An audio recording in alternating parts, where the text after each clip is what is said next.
Listo. Perfecto. Muy bien, entonces, ahora sí, arrancamos la sesión de hoy día. ¿Cuál es el objetivo de la sesión? Bueno, ya vamos directamente a entrar en el detalle, ¿no? De los modelos que queremos estudiar, que, bueno, la sesión pasada había mencionado, ¿no? Son en esencia los modelos que se mencionan en el librito de Blecker y Setterfield, que es el que usamos de referencia, ¿no? Em, Les voy a plantear esto, ¿no? El día de hoy quisiera ya empezar. Con respecto al trabajo final, todavía quiero darles un poco más de tiempo para que revisen el índice y voy a ver si habilito más bien un enlace para que en Excel ahí ustedes vayan poniendo el capítulo al cual ustedes más o menos ya le encontraron afinidad. Y con eso también verificamos si un caso hay cruces o no, cómo resolvemos. ¿De acuerdo? Entonces eso más bien lo podemos resolver por el grupo de WhatsApp. Entonces ya quiero empezar. Entonces bueno, como ustedes saben, ahorita estamos en este primer módulo que es la introducción y la comparación de los enfoques que estamos por estudiar. Y bueno, con respecto a la descripción y objetivos del curso, eso ya quedó revisado, ¿no? Solamente reiterarles que el libro que estamos siguiendo es el libro de Blecker y Setterfield que tienen en pantalla.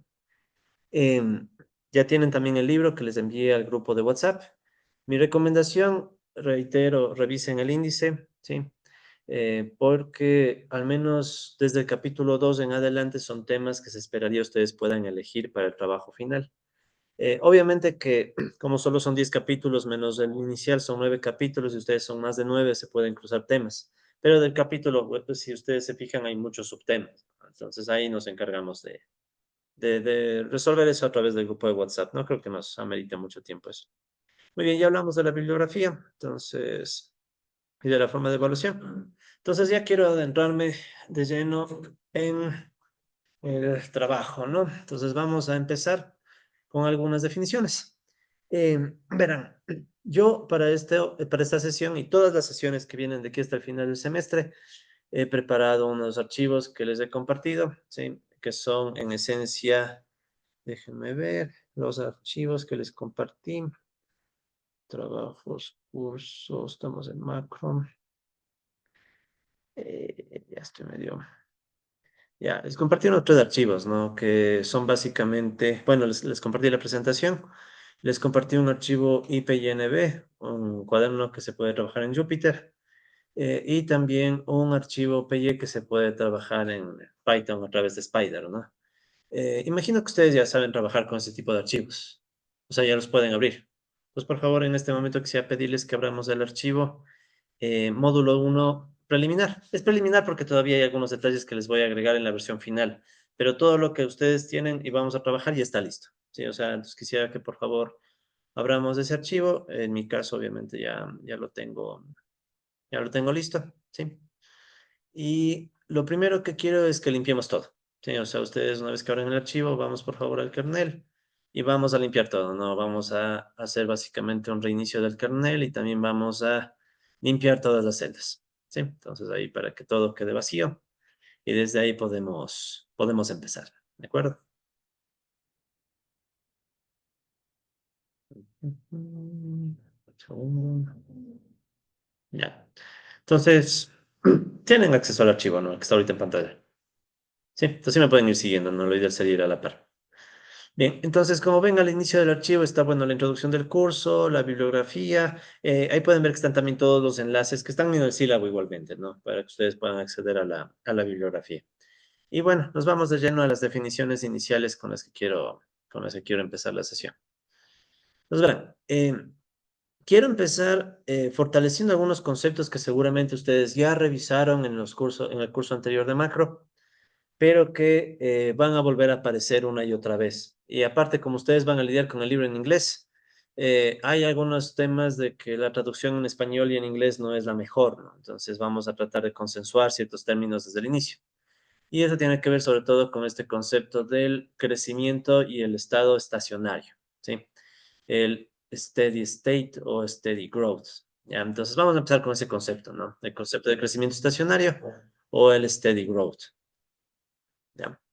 Entonces, verán, básicamente cuando usemos el concepto, el término steady en general, ¿sí?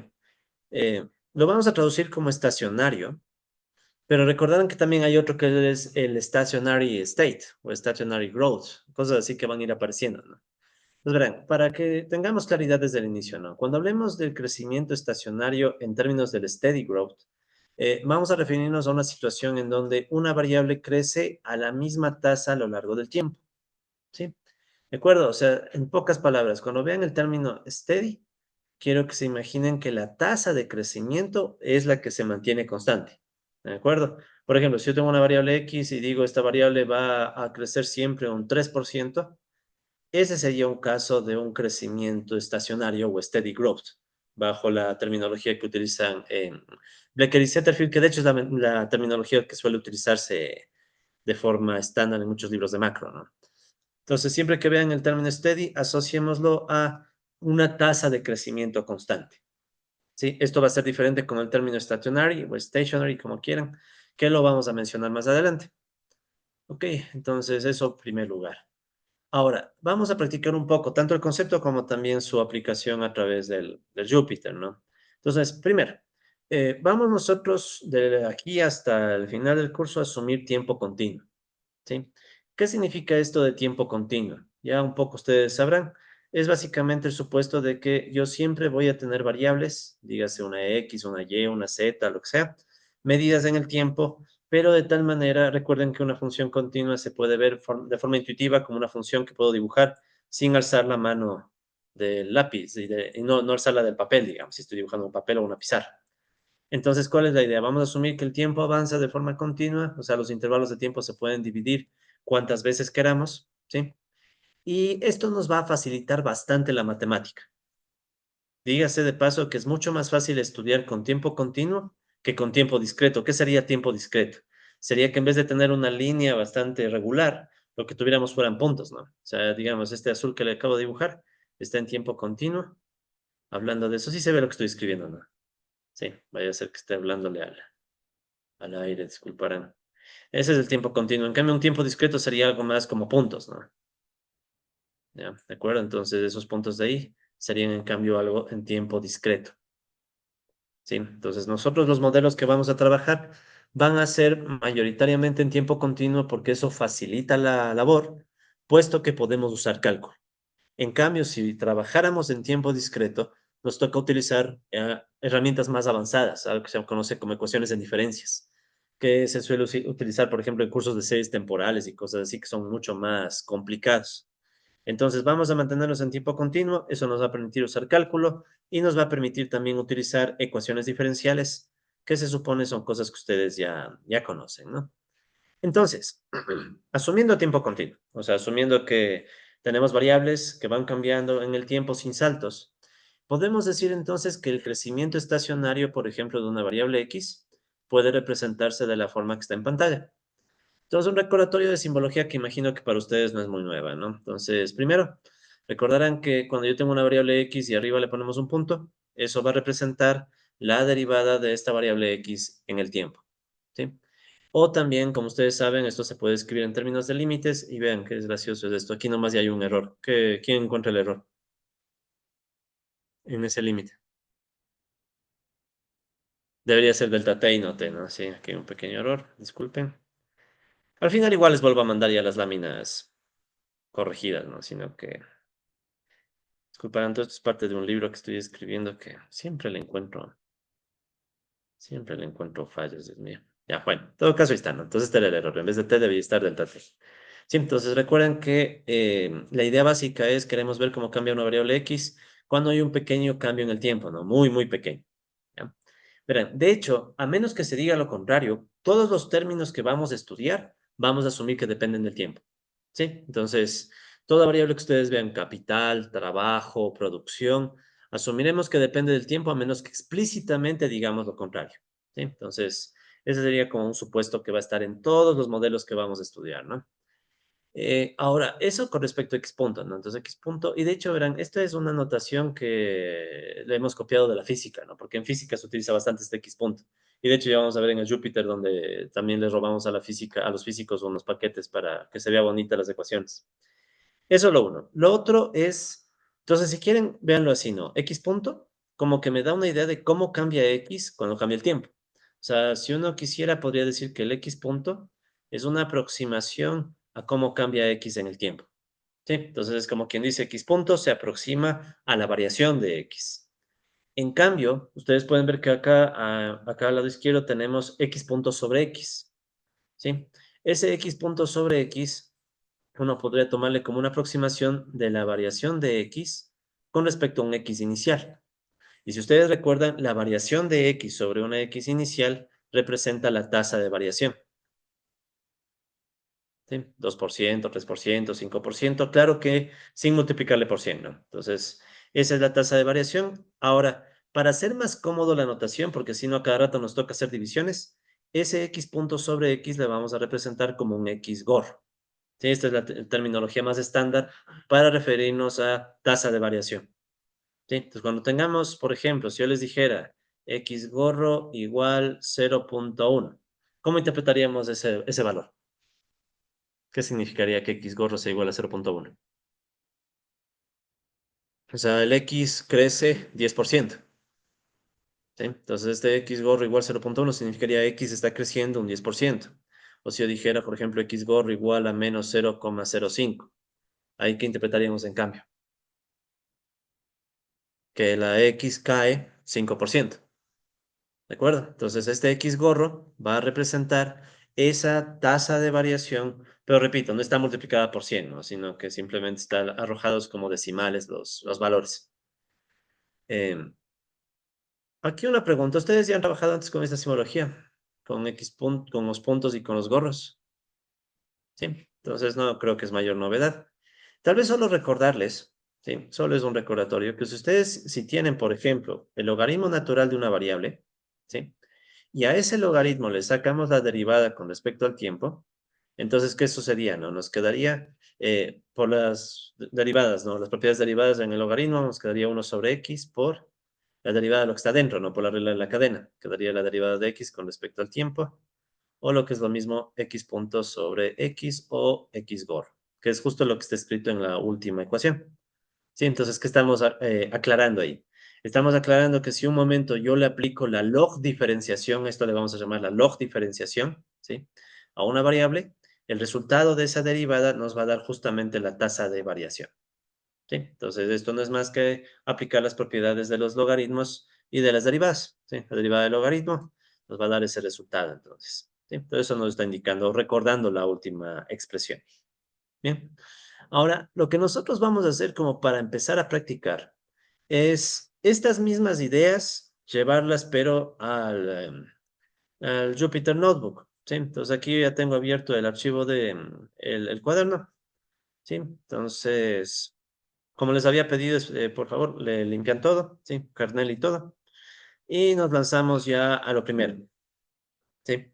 Como ustedes ya conocen bastante de esto, o asumo que algunos ya conocen, no me voy a detener a explicar cada línea, ¿no? Ustedes con calma pueden revisarlas más a detalle, pero al menos ciertas líneas importantes sí quiero aclararles. Por ejemplo, ustedes pueden ver que en los preliminares estamos primero cargando los paquetes, ¿no?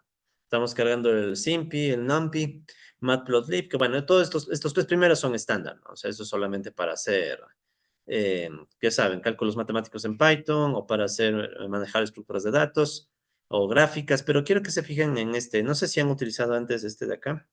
Este, este de aquí no. Muchísimas gracias. Ya,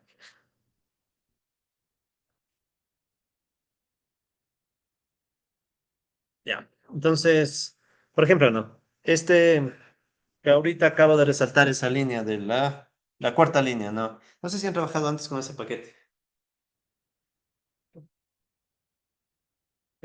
Realmente es interesante. Esa línea, ¿sí? Nos dice que, de hecho, leámosle un poco, ¿no? ¿Qué está haciendo? O sea, del paquete, el completo, ¿no? Del paquete completo que es simpy.physics.mechanics, estamos usando o nos estamos importando las funciones Dynamic Symbols y Mechanics Printing. ¿Sí? Esto nos va a ayudar a justamente sacar las ecuaciones, escribirles con puntos, como hacen los físicos. Sí, entonces aquí es donde empezamos a robarles herramientas a los físicos, ¿no? Porque si bien que esto se utiliza más que nada en física y en mecánica, ¿no? Sí, entonces ahí nos vamos a aprovechar de eso. Y más que nada con eso, las derivadas van a quedar justamente con puntos, cuando nosotros les dibujemos y pidamos que se impriman en pantalla. Eso uno. Lo otro es que ustedes pueden ver que aquí está un import y dice funciones auxiliares macro. ¿Sí? Este funciones auxiliares macro corresponde al otro archivo que les compartí. Recuerden que son dos, ¿no? El uno es el módulo 1, que es el cuaderno, que se deben abrir en el Jupyter. Y el otro es este funciones auxiliares macro. ¿Qué tiene el archivo funciones auxiliares macro? ¿Sí?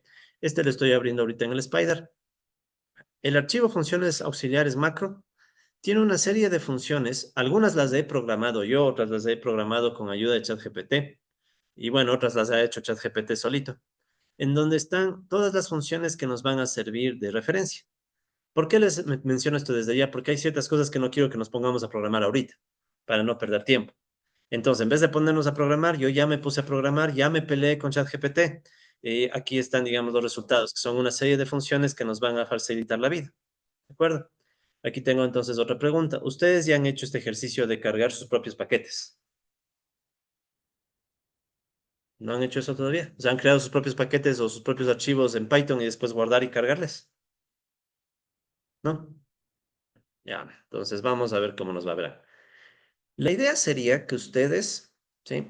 Em, a ver, hagamos una pausa. Voy a confirmar sobre todo con los compas que están presentes. ¿Cómo abrieron el archivo de Jupyter? Eso quiero ver. Ya. La verdad no hizo. Tiene que ir a la ronda. Sí. Ya. ¿Cuál es la carpeta de trabajo que están usando? O sea, ¿dónde están los archivos que solo ustedes abren y leen? Porque yo de todo. Ah, yo le llamado macro como los archivos están. Sí, porque la idea sería que en la carpeta que ustedes guardaron el archivo de Jupyter, ahí mismo guarden también esas funciones auxiliares. Se supone que debería leerse. Sí. Verifiquemos eso entonces antes de hacer nada, ¿no?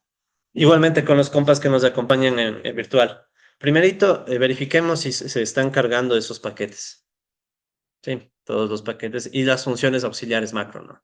Porque todito el archivo depende de esas funciones auxiliares. Si no se carga, no podemos avanzar. Pues veamos eso, a ver, primerito. O sea, en pocas, córranle el grupo de paquetes y vean si le sale error o no le sale error. Y ahí vamos.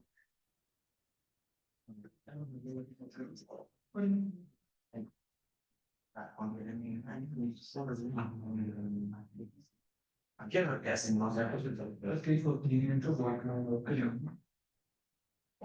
es lo que hacen?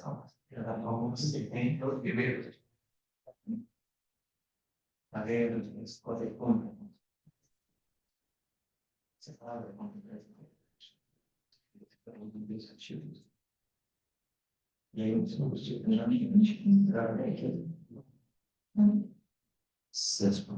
sé cómo conseguir ese screenshot. Pero sí, sí, se consiguió todo. Sí, cargó. Salió mal. No salió, pero salió. Pero que no tiene simple. Es que es el básico. Sí, creo que así, ahí estarán todos los paquetes que les faltan, ¿no?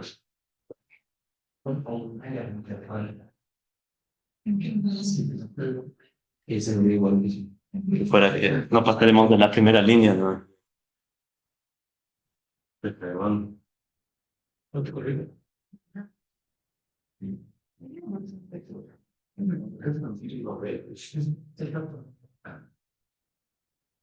Les explico lo que yo suelo hacer, ¿no? Tal vez les pueda ser de utilidad. Sí, porque no es tan difícil, al menos a mí no se me dificulta esto, verán, pero ya cada uno tiene su modo. Me voy a cerrar todo, ¿ya? Un momentito, voy a cerrar todo. Ya. Bien, lo que yo suelo hacer es así, ¿no? Primero una carpeta en donde voy a guardar todo, ¿sí? Entonces una carpeta en donde voy a guardar todito. Digamos que es esta carpeta. Sí se ve mi pantalla, ¿verdad? Sí. Lo que yo suelo hacer es tengo una carpeta ahí y directamente a la Anaconda Prompt le aviso cuál es mi directorio de trabajo. No sé si suelen trabajar así. Entonces supone que si hacen eso y guardan ahí el archivo de funciones auxiliares, ya debería cargar. Y también si instalan con el PIP todos los otros paquetes, debería estar listo. Sí, con todo voy a para que quede registrado en el video. Anaconda Prompt,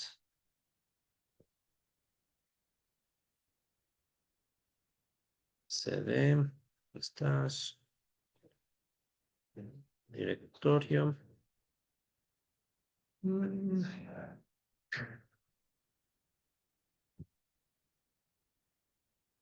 Ya, voy a cargarle todo de nuevo.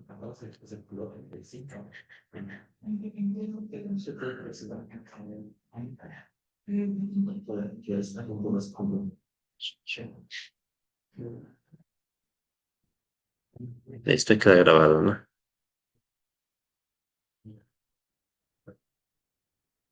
Es que ya pasamos de la primera línea. ¿Ya está todo? Sí. La primera, ya no sale error. Ya, ¿a quién le sale todavía error en la primera?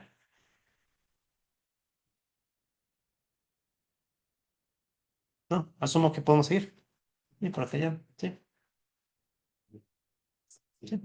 Entonces vamos a continuar, compas. Bien, entonces se asume que ya pudieron instalar todo y pudieron leer este archivito, ¿sí? Repito, este funciones auxiliares macro es clave, ¿no? Ahí están toditas las funciones que nos van a facilitar la vida. ¿Ya? Bien, entonces, verán, esto es como trabajo opcional, no es que necesariamente deben hacerlo, pero si alguien quiere. Me gustaría que alguien intentara ver y tal vez hasta depurar estas funciones. Si ven que esto ya se hace en el Spider, ¿no? Entonces ya empezar, o bueno, en donde ustedes quieran editar el archivo, los archivos ya que son propiamente PY, o sea, Python, ¿no? Entonces ahí ustedes pueden ver los códigos y está bastante pulido, pero si un caso alguien tiene ganas de ganarse algunos puntos extra, me puede dar una mano viendo si todo esto funciona. Tal vez cada clase este archivo vaya incrementándose y les dé una nueva versión, porque voy a ir agregando funciones según necesitemos, ¿de acuerdo? Pero bueno, eso queda avisado ahí. Listo, entonces ahora sí, compas, empecemos. Entonces, hemos cargado los paquetes, asumo que ya no tienen nadie problemas. Entonces, primerito vamos a indicarle a al cuaderno, le vamos a indicar que tenemos un símbolo que es el tiempo. Imagino que ustedes han trabajado con esto antes, ¿no? El sp.symbol. ¿Sí? Entonces, estamos haciendo ahorita un símbolo que es el tiempo, ¿de acuerdo? Y ese símbolo no depende de nada. O sea, es una forma de decir que la t es una variable completamente independiente. Sí, es el tiempo. Es obviamente el tiempo avanza por razones físicas de las cuales, por cierto, todavía no hay consenso. Pero bueno, en todo caso, eso sería como quien dice el primer paso, ¿no? O sea, el tiempo va a ser nuestra variable independiente que va a mover a toditas las demás variables. ¿Sí? Entonces, cargamos, por favor, esa celda. Luego ven que aquí tenemos algunos términos con los que vamos a empezar a hacer algunas pruebas, ¿no? Entonces ahí ustedes pueden ver que estoy creando funciones. ¿Sí? Entonces esto va a ser por general lo que vamos a hacer. Siempre que agreguemos una nueva variable o un nuevo término, como les decía hace un rato, vamos por defecto a asumir que es una función del tiempo. Por ejemplo, aquí ustedes pueden ver que está el x1 igual sp.function, o sea, le estoy volviendo una función. Luego notarán que aquí pongo el nombre, ¿sí? De una vez, ya saben, me imagino que ustedes ya saben que si ponen primero la R y después las comillas, esto que está acá adentro se va a leer como látex, ¿sí? Como código látex para que se vea de mejor forma en la pantalla, como ya vamos a ver en unos instantes. ¿Sí? Entonces aquí estoy creando, en este caso estoy creando tres funciones, ¿no? X1, X2, X3.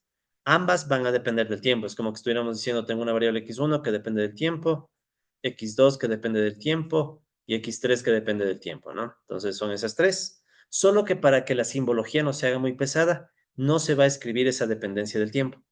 ¿Sí? Entonces hay que ser un poco cuidadosos y estar claros qué términos estamos creando con dependencia del tiempo y cuáles no. ¿De acuerdo? Entonces, por defecto, lo que les recomiendo es siempre hagan que los términos dependan del tiempo, porque después se puede aclarar cuando ya no depende. ¿Sí? Eso primero, entonces eso hacemos con x1, x2 y x3. Y abajo pueden ver que está x1 hat, x2 hat, x3 hat. Entonces, ¿cuál es el objetivo de eso? Ahí, en cambio, estoy creando las variables que se supone van a representar tasas de crecimiento. Todavía no le he dicho a Júpiter que son tasas de crecimiento, pero le estoy avisando el nombre, ¿no? O sea, entonces yo tengo el X1 gorro, el X2 gorro y el X3 gorro, ¿sí? Entonces aquí pueden ver que estoy usando hat porque, bueno, es gorro, ¿no? Eso del lado izquierdo, pero luego que tengo del lado derecho. Entonces del lado derecho tengo sp.function, creo la función, y luego pueden ver que aquí estoy usando un poco de código látex, ¿sí? Entonces el R para indicar que esto se lea como látex, y aquí pueden ver que está slash hat y entre corchetes, no, perdón, entre llaves, x-1. ¿Sí? Entonces, ¿qué va a hacer esa línea? Lo que va a hacer es tomar el X1 y literalmente ponerle un gorro, ¿no? al momento de imprimir la ecuación en pantalla. ¿Sí? Esto es más que nada para que se vea bonito, ¿no? Entonces, de esa manera van a quedar bastante elegantes las ecuaciones. ¿Sí? Entonces ya vamos a ver cómo queda. Entonces, por favor, ejecutamos esa línea de comandos, la tercera, bueno, la tercera celda, mejor dicho. Y de paso les aviso, porque casi me olvido, ¿no? Ya les había hablado de este paquete Simpy Physics Mechanics. Bueno, ese es un paquete para que las derivadas temporales se escriban con punto. Y también aquí ven que están estas dos líneas de comandos, ¿no? Esta que dice sp.init-printing, abro cierro paréntesis. Y esta otra de acá abajo que dice mechanics printing, ¿sí? Entonces, esas dos líneas son vitales para asegurarnos que las ecuaciones se impriman en pantalla con formato látex y aparte ejecuten la función que está arriba. O sea, con eso no tengo que a cada rato avisarle al Python, a Jupyter, sino que de inmediato va a cambiarle, ¿no? Y le va a poner los puntos donde deban ir puntos, ¿sí? Ok, entonces veamos ahora sí el código un poco más en acción. Ya, entonces vamos bajando. Entonces empecemos sacando la derivada temporal de x1, ¿sí? No, estoy peleado con el Zoom nomás. Ah, no, sí, sí avanzan a ver, sí, creo que tiene pantalla más grande que la mía incluso. Entonces, corramos esa primera derivada. Ya, entonces, ¿cómo se ve? Que estoy peleado con el Zoom realmente, ya. Entonces ahí pueden ver que está el x1 punto. Sí, esto ya han hecho antes, o sea, ya han hecho una derivada y han hecho que se imprima con puntos en pantalla. Sí, sí, les noto con cara de extrañeza. Sí, no, o sea, esto no es nuevo. Sí, ya. Ok, entonces ahí pueden ver, ¿no? X1 punto. Este sería el equivalente a la derivada de x1 con respecto al tiempo, ¿no? Sí, este sería el equivalente a la derivada de x1 con respecto al tiempo, el x1 punto, pero obviamente es mucho más cómodo, ¿no? Si no me equivoco, esta creo que era la notación que usaba Newton, con puntos. En cambio, Leibniz creo que es el que utilizaba la notación con las derivadas, ¿no? Con los diferenciales. Sí. Bien, entonces, ahora, esa es la derivada temporal. ¿Qué tal si queremos sacar la tasa de variación en puntos? Entonces, miren lo que tenemos en la siguiente celda. Tengo sp.diff, o sea, voy a sacar la derivada o la diferencial. Luego, después que tengo otra vez ese punto, y ahí le saco logaritmo, si ven, ese punto log, x1, tiempo. Entonces, si ven que son dos funciones, ¿no? O sea, primero le saco la derivada del logaritmo, o la log diferencial, si quieren. Entonces, ¿qué esperamos si hacemos eso? Entonces, lo ejecutamos. Y ahí ustedes pueden ver que nos quedó x1 punto sobre x1, ¿sí? Entonces, esta ya sabemos que era, se acordarán, la tasa de variación, ¿no? Entonces, con esto yo sé que tengo cómo cambia x1 con respecto a un valor inicial. Bien. Ahora, ¿cuál es el problema? El problema es que, claro, aquí no se ve muy complejo, pero a medida que tengamos varias ecuaciones, ese x1 punto sobre x1 se va a volver todo un tedio. Entonces, tenemos que pasarle a gorros, ¿sí? ¿Cuál es el problema? Ah, ¿alguna pregunta? ¿Cuál? Un problema. Ya, sí. Ok, no hay problema. Entonces, como les decía, ¿no? X1 punto sobre X1, ¿sí? Cuando tengamos ecuaciones muy complicadas, se va a volver problemático, porque va a quedarnos divisiones a cada rato. Entonces, lo que ahora vamos a hacer es aplicar las funciones que tenemos en el archivo que les he compartido, el adicional, ¿no? El de funciones auxiliares. Entonces, ¿qué vamos a hacer ahorita? Primero quiero que vean SP, ustedes saben que viene del el simping, ¿no? Que está acá arriba, ¿sí? En cambio, las funciones auxiliares macro, yo les he llamado FAM, de las siglas, ¿no? Funciones auxiliares macro, ¿ya? Entonces, vamos a utilizar una de las funciones que están ahí. Por ejemplo, ahí pueden ver que dice fam.difflnec. O sea, esto es para que directamente nos haga la diferencial del logaritmo natural. Esto es más que nada para no tener que hacer estos dos pasos, ¿no? O sea, en vez de estar haciendo difflog, esta hace todo de golpe. Sí. Claro, al inicio parece que fuera trivial, decir, bueno, más para eso hacer una función. El tema es que esto luego nos va a servir para trabajar con igualdades también. Entonces, cuando tengamos igualdades muy complicadas, directamente usaremos esa función y le pasará a derivadas de los logaritmos. Entonces, en este caso, si ustedes le aplican esa línea o ese bloque, van a ver que da lo mismo, ¿no? ¿Sí? Como da lo mismo, bien podemos usar el diff, log, o lo que vamos a hacer ya realmente, utilizar toda la función para hacerlo más ágil, ¿no? Diferencial del logaritmo de una ecuación, ¿ya? Y el fan punto, ustedes saben, significa, con eso nosotros accedemos a todas las funciones que estén dentro de ese archivo, del archivo FAM, que son las funciones auxiliares para macro. Ahora, ¿cómo le vamos a pasar este x1 punto sobre x1 a x1 gorro?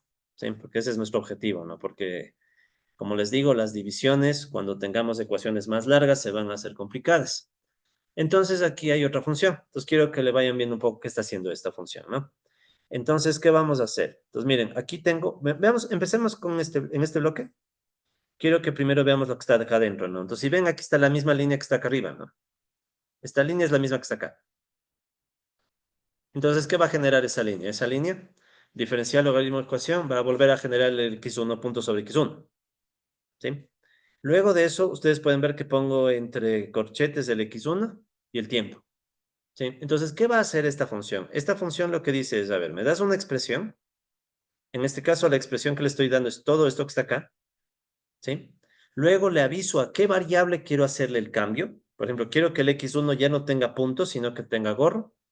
Y le aclaro que todo está como función del tiempo, ¿sí? Y una vez que ustedes ejecutan esa función, les va a dar como, o les debería dar como resultado el x1 gorro,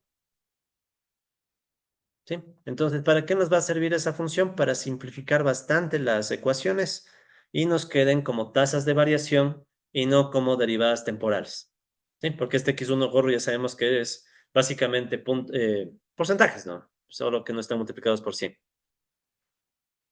Ya, hasta ahí estamos iguales. Sí, es bastante fácil, ¿no? O sea, es un calentamiento. Ya, ustedes tranquilos que esto se va a ir complicando, no se preocupen. Ya, está muy fácil. Sí, tampoco, sí. A este ritmo estamos bien. Ah, está bonito hasta aquí. Ya, ya. Ahora, continuemos con las láminas de paso, ¿no? Entonces ya hemos visto esto. Entonces más o menos esa va a ser la dinámica, ¿no? Yo voy a hablarles de los temas conceptuales en las láminas y luego vamos a pasar al, al notebook para ejecutarlo, ¿no? Y vamos a estar así, ¿no? Pasando del uno al otro. Solo dejen ponerle energía a esto que ya quisiera apagarse. Ahora, a ver,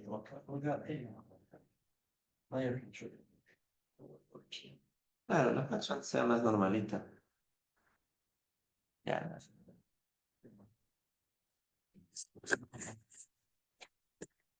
ya, sigamos. Bien, entonces, ¿qué vamos a hacer ahora? Bueno, todo lo que les acabo de decir ya está, ¿sí? X1 punto y X gorro. Entonces, volviendo un poco a la teoría, ¿no? Cuando decimos que tenemos un crecimiento estacionario o steady growth, cuando ese x1 punto sobre x o x gorro, ¿sí? Es igual a una constante, como les mencioné hace un rato, ¿no? 2%, 3%, 5%, lo que sea. Ahora, vamos con otro concepto, crecimiento balanceado, ¿ya? O balanced growth. Este no lo vamos a usar mucho, pero de vez en cuando va a aparecer. Entonces, ¿de qué se trata el crecimiento balanceado? Este, en cambio, va a suceder cuando dos o más variables crecen a una misma tasa constante. ¿Sí? Entonces, básicamente es cuando, por ejemplo, supongamos que tengo una x1 y una x2. Si ambas ecuaciones, perdón, ambos términos, x1 y x2, crecen al mismo ritmo, entonces vamos a decir que hay un crecimiento balanceado. ¿Por qué vamos a decir eso? La idea básica más o menos es así. Supongamos que tenemos una ratio que le llamo x3. Digamos que x3 es la ratio entre x1 y x2. Si yo hiciera la log diferenciación de esta ratio, ¿cómo quedaría? ¿Se acuerdan de eso tal vez? ¿Cómo queda la log diferenciación de esta ratio? A mano. A ver, vamos a hacerle un poco en la pizarra, súper rápido, ¿no? Así. Entonces digamos que tengo x3, que es la ratio de x1 sobre x2, ¿ya? Estas ratios van a aparecer a cada rato en nuestro curso. Entonces, ¿cómo sería si yo le derivo esto? Hagámoslo paso a paso solo por esta vez, ¿ya? Pues digamos que aplico logaritmo en ambos lados. ¿Cómo quedaría? Logaritmo de x3 igual logaritmo de x1 sobre x2, ¿están de acuerdo? Ahora, este es el logaritmo de una división, sería lo mismo que el logaritmo de x1 menos logaritmo de x2. ¿Puedo derivar ambos lados con respecto al tiempo? Pues la derivada, ¿cómo se llama mejor? La derivada con respecto al tiempo. Del lado izquierdo, que sería el logaritmo natural de x3, igual. Y del otro lado me quedaría, como es una resta, puedo distribuir la derivada con respecto al tiempo. Y vendría logaritmo natural de x1 menos, y otra vez la derivada con respecto al tiempo. Disculpe que lo haga tan paso a paso, pero... Entonces sí me entiende la idea, ¿no? Teníamos una ratio, Le pasamos a logaritmos, ¿verdad? Y luego le estoy haciendo la derivada con respecto al tiempo. ¿Cómo quedaba la derivada con respecto al tiempo de un logaritmo? Eso ya vimos hace un rato. Eso era lo mismo que la tasa de variación, ¿no? X3 gorro, ¿verdad? ¿Eso a qué va a quedar igual? Entonces este otro va a ser X1 gorro menos X2 gorro, ¿sí? Entonces cuando yo tengo una ratio, una división, la tasa de variación de la ratio, o sea, del X3, va a ser igual a la tasa de variación del numerador menos la tasa de variación del denominador, ¿sí? Ya. Están llamando por WhatsApp. ¿Se ve que me están llamando por WhatsApp? Me están compartiendo pantalla. ¿No se ve? Ah, ya, qué bueno. Sí, ya. Por si acaso, vayan a llegar cosas indebidas y se graben, ¿no? Bueno, entonces, hasta ahí estamos de acuerdo, ¿no? Entonces, si yo tengo una división, la log diferenciación me va a dar este resultado. Ahora, si yo dijera que x3 gorro es igual a cero, ¿qué significaría? ¿Qué significaría hacer x3 gorro igual a cero? Que primeramente x3 se vuelve constante, ¿no? No olvidar que x3 gorro igual a cero significa que x3 es constante, o sea, ni crece ni cae, ¿no? Y además de que x3 es constante, eso que va a implicar que las dos tasas, x1 gorro y x2 gorro, crecen al mismo ritmo, para que de esa manera ni aumente ni disminuya el x3. Entonces eso le llamamos un crecimiento balanceado. Cuando tengo dos variables dentro, por ejemplo, de una ratio, y las dos variables crecen al mismo ritmo, y eso hace que la ratio se mantenga constante, ¿sí? Entonces esto mismo, igual, vamos a hacerlo súper rápido vamos a hacerlo súper rápido en el Jupyter. A ver, entonces, ya, entonces ustedes pueden ver que aquí tenemos una ratio de ejemplo, ¿no? Un ejemplo, y justamente es el mismo ejemplo que les puse hace un rato en la pizarra virtual. X3 igual X1 sobre X2. Como ustedes saben, eso se puede construir con sp.eq, ¿no? De ecuación. O sea, con esto creamos una ecuación.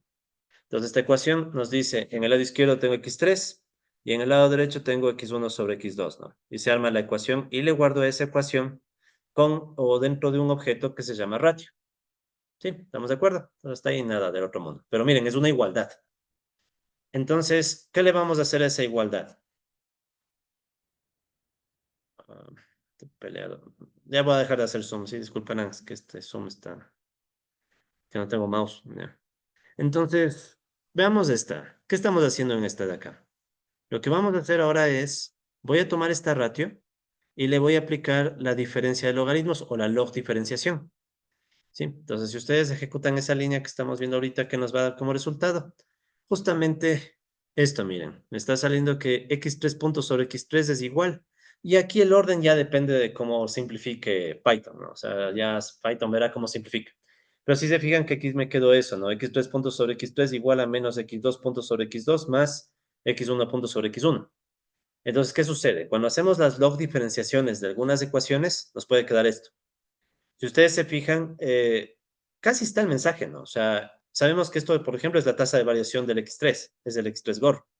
Pero si ven que se vuelve un poco incómodo, porque se vuelven divisiones, ¿sí? Entonces, ¿qué es lo que va a hacer la siguiente línea de comandos?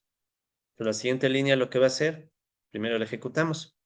Entonces, como pueden ver, se vuelve súper cómodo, ¿no? O sea, con esta función dot to hat, lo que estoy haciendo es que en cualquier lado donde vea puntos, si yo le aclaro esas variables, se van a volver entonces tasas de variación.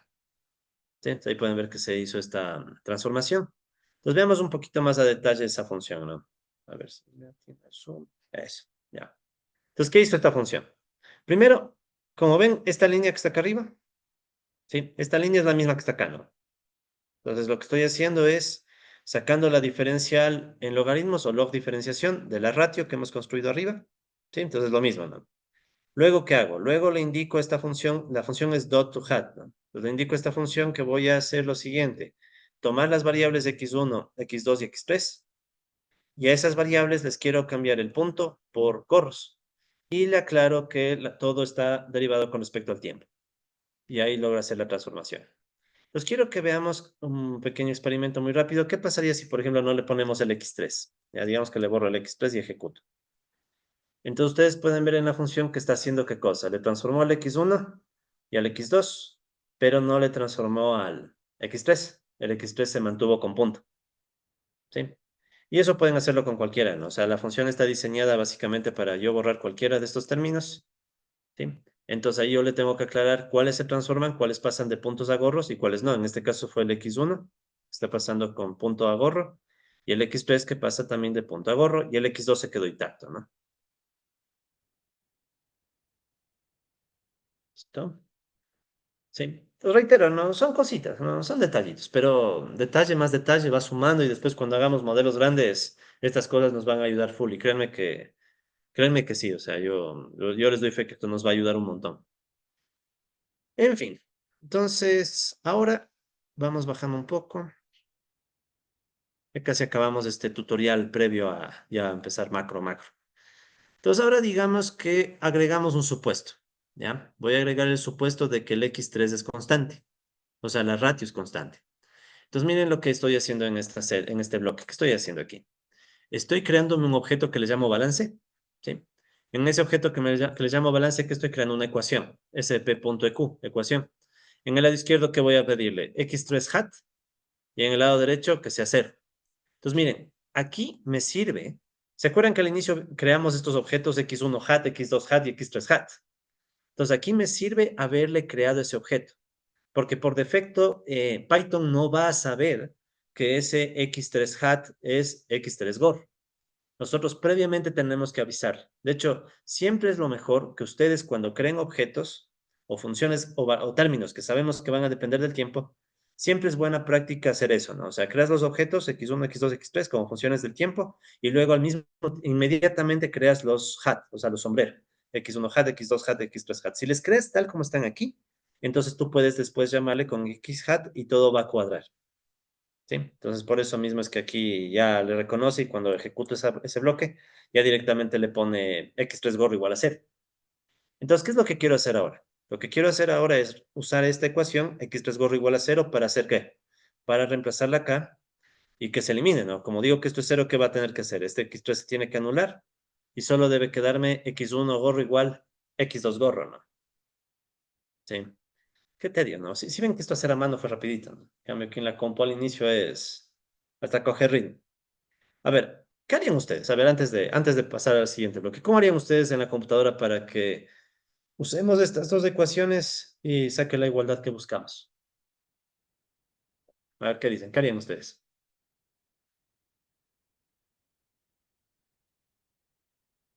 De paso, compas virtuales, tal vez alguien está por ahí.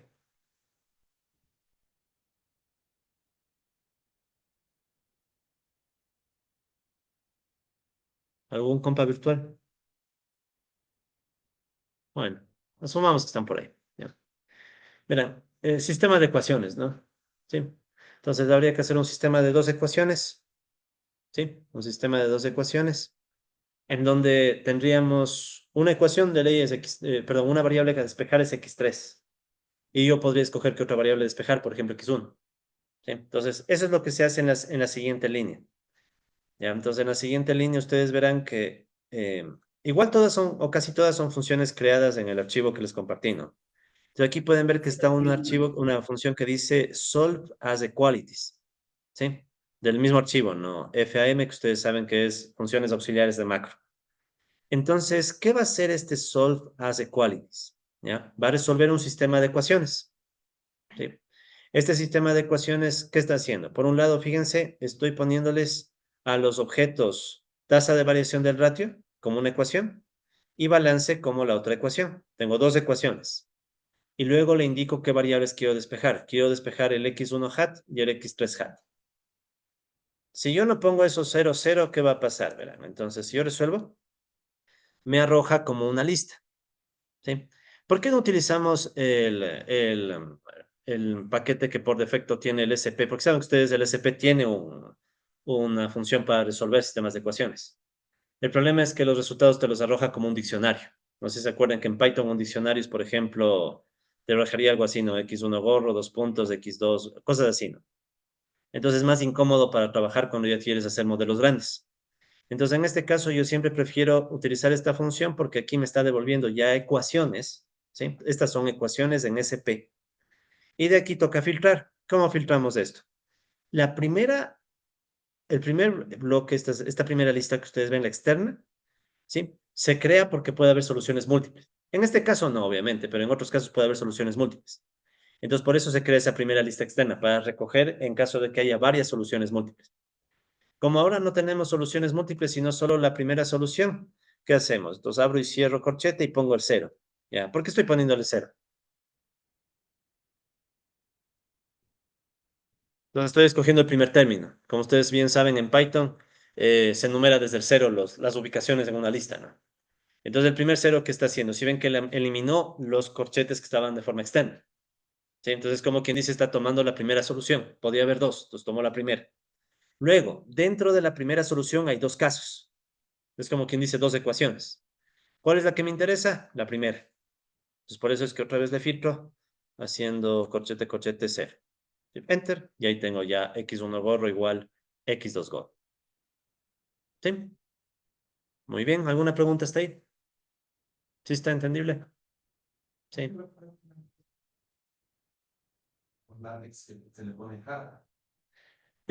Le pongo hat. Bueno, yo le puse hat. Puedo haberle puesto cualquier nombre. ¿Por qué le está cachando? No le está cachando porque acá, en el nombre, le puse el código en látex. Ah, por eso le está cachando. Claro, por eso le está cachando. Y la función ya está adaptada para cachar. Está todito y ya está listo. Sí, porque aquí vamos a hacer full de estas, ¿no? Ok, a ver, hagamos un pequeño ejercicio a ver si está entendido. Entonces, quisiera que, ya, a ver, digamos que tengo una variable, digamos que tengo una variable x4 que sea igual a x1 al cuadrado. A ver, x1 al cuadrado sobre x2 al cubo, digamos. Ya. Quiero saber cuánto es x4 por. Pues por favor, saque. Sí, a practicarlo. Obviamente no me refiero a saquen a mano, sino sí, con las funciones que ahorita vimos. Ya. Para que vayan acostumbrando.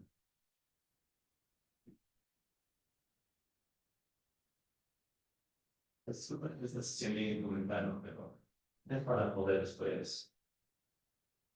Por cierto, esos nombres los escogió ChatGPT al inicio de ChatGPT, generar funciones tan esto, ¿no? Ya me dio pereza entenderle los nombres. Ahora veamos qué es. ¿Dónde está la segunda hoja? Sí, sí, pues, vivienda. Es mal. No se olvidarán.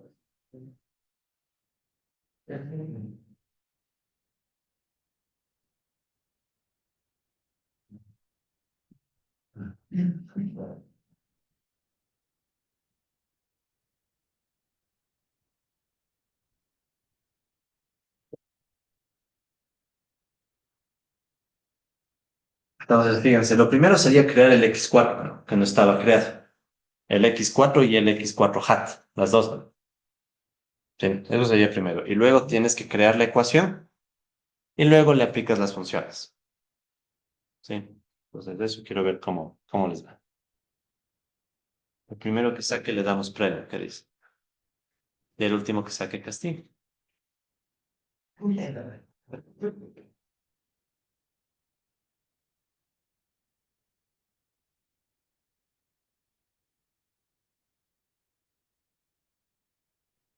Ya, las cosas la derivada, la ecuación en Júpiter. Un curso de derecho. Si no va.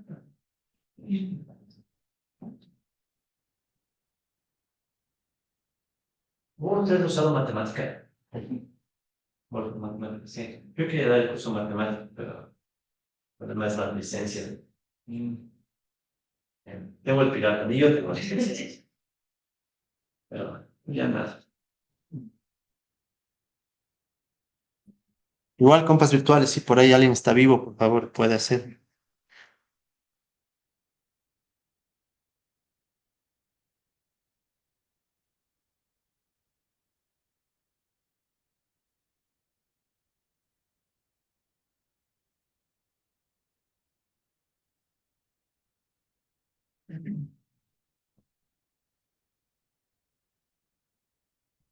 Se volvió y vamos a acabar el modelo de solo hoy día. Bueno, ya. A ver, vamos.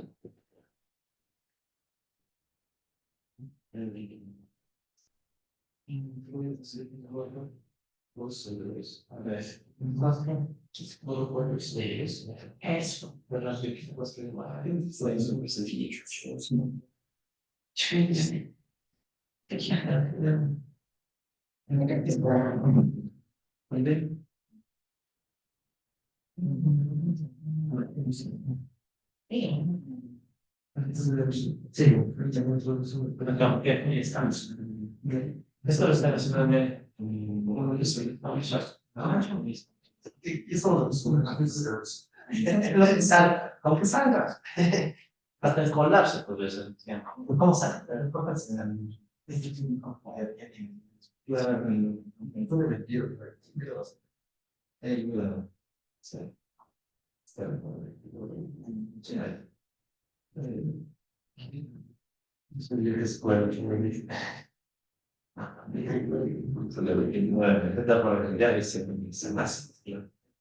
Entendem que estos casos como el ministerio acá. Y tenías que ok, pues el yo que no se ve que fuera las que nos estamos pensando en la relación de son mejores. Definir exactamente. De hecho, no sé cuándo existe cuando existe. Si es que si la confusión, ya se ha vivido así. Les digo que faré. Eu sei não tudo que eu quero, se eu não vou que eu sei como a minha não sei se isso como se não vou isso que é isso já faz um pouco da com yes isso sei se tem ah eu falo de pensar para ele que se diz que não vai para pensar isso como ele como se está aí ya se ve que son los especialistas que nunca está existido estos ensayos de cueva. Y luego no sé cómo pensar esto, o sea, aquí me pongo un disco. ¿Qué es lo que es lo que hace el periodismo? Ah, ya, cuando le da, porque sale seguido, porque el todo. Cuando igual, yo luego le copia y hago. Ok, entonces para que ya sacaron también, para que también ya. Entonces, verán, la ventaja es que el archivo está listo. O sea, el archivo, si quisiéramos, solo le corremos y ya está, todo está listo. Pero sí les recomiendo que practiquen. O sea, entre ustedes hagan ejercicio y quien yo también les puedo recomendar algunos ejercicios para que practiquen, para que se acostumbren a las funciones y se les haga más fácil lo que viene. ¿Ok? Listo. ¿Alguna pregunta hasta ahí? No. Ya, pues sigamos. A ver.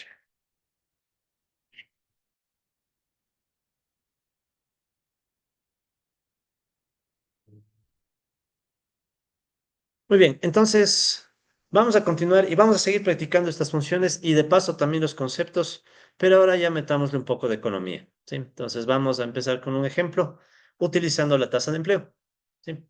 Entonces quiero que consideremos, por si acaso ya estoy otra vez con la presentación, ¿no? Entonces, consideremos ahora la tasa de empleo. Entonces primero veamos la cuestión conceptual y de ahí otra vez volvemos al archivo, ¿no? Entonces, ¿qué es la tasa de empleo? La tasa de empleo la podríamos definir de esta manera. Sí. La E va a indicar empleo. No es la mejor letra para empleo, verán. Usualmente uno no utiliza la E porque la E se supone que es un número, ¿no? Es el número E. ¿Cuál es el número E? 271, creo que es algo así, ¿no? Entonces, pero los económicos somos abusivos. Es igual que el pi. No sé si han visto que los economistas usamos nomás del pi, ¿no? Como que si fuera variable así. Entonces, verán. La E en este ejemplo va a significar tasa de empleo. Y la E, como pueden ver, es la división de L sobre N. L que va a indicar el trabajo empleado, ¿sí? Medido usualmente en el número de horas efectivamente trabajadas o también a veces en el número de personas, ¿ya? Eso es la L, ¿sí? Entonces la L es cuántos están trabajando o cuántas horas se están dando de trabajo. La N, en cambio, es la oferta laboral. ¿A qué me refiero por oferta laboral? Verán, esto viene de la traducción del inglés labor supply, ¿no? A veces es bueno saber de dónde diablos vienen los términos. Entonces, cuando hablamos de oferta laboral, nos estamos refiriendo a la oferta que están haciendo las personas de trabajo, ¿no? De su fuerza de trabajo. ¿Sí? Entonces, en este caso estaría también medida en número de horas disponibles. ¿sí? Entonces, creo que no les estoy diciendo nada de este mundo. O sea, por ejemplo, supongamos que la tasa E fuera igual a 0.35. ¿Qué significaría eso? Que es igual a 0.35. O sea que el 35% de los disponibles trabaja. Exacto. Sí. De hecho, no se olviden que en Ecuador la tasa de empleo adecuado es justo 35%, ¿no? Casi siempre es ese número. No hay mucha vuelta. O sea, en el país, de 100 trabajadores, 35 suelen ganar el básico o más. ¿Sí? Ese dato es de hace años, ¿no? Nunca cambia. Por cierto, ¿cuánto sería la tasa de desempleo? ¿Cómo sacaríamos la tasa de desempleo? Por si acaso, no, vamos a asumir que no hay subempleo. Ya, por ahora vamos a asumir que no hay subempleo. Ya después le trataremos, al final del curso veremos si nos da el tiempo para meter subempleo. Entonces, si yo asumo que no hay subempleo, ¿cómo sería la tasa de desempleo? Por lógica sería el uno menos D. ¿Sí? Entonces, uno menos D sería la tasa de desempleo. ¿Sí? Pero bueno, eso ya no nos vamos a preocupar mucho en eso, más bien continuemos. Ya. Entonces, ¿qué pasaría si yo le aplico log diferenciación a la ecuación 1,1? Sí, hablando un poco numeración de las ecuaciones, verán. Esta numeración, las ecuaciones son del libro, ¿no? Pero no empatan con el libro, por si acaso. O sea, yo usé mi propia numeración porque hay ecuaciones que están sobrando. eh, entonces he tratado de hacer las láminas más simples que el libro, ¿no? Entonces, para que las láminas sean entendibles, tengo mi propia numeración. Entonces, en este caso, ¿qué pasaría si yo le hago la log diferenciación a la ecuación 1,1 y le hacemos tasas de variación? Como esto es una ratio, entonces, ¿cómo va a quedar?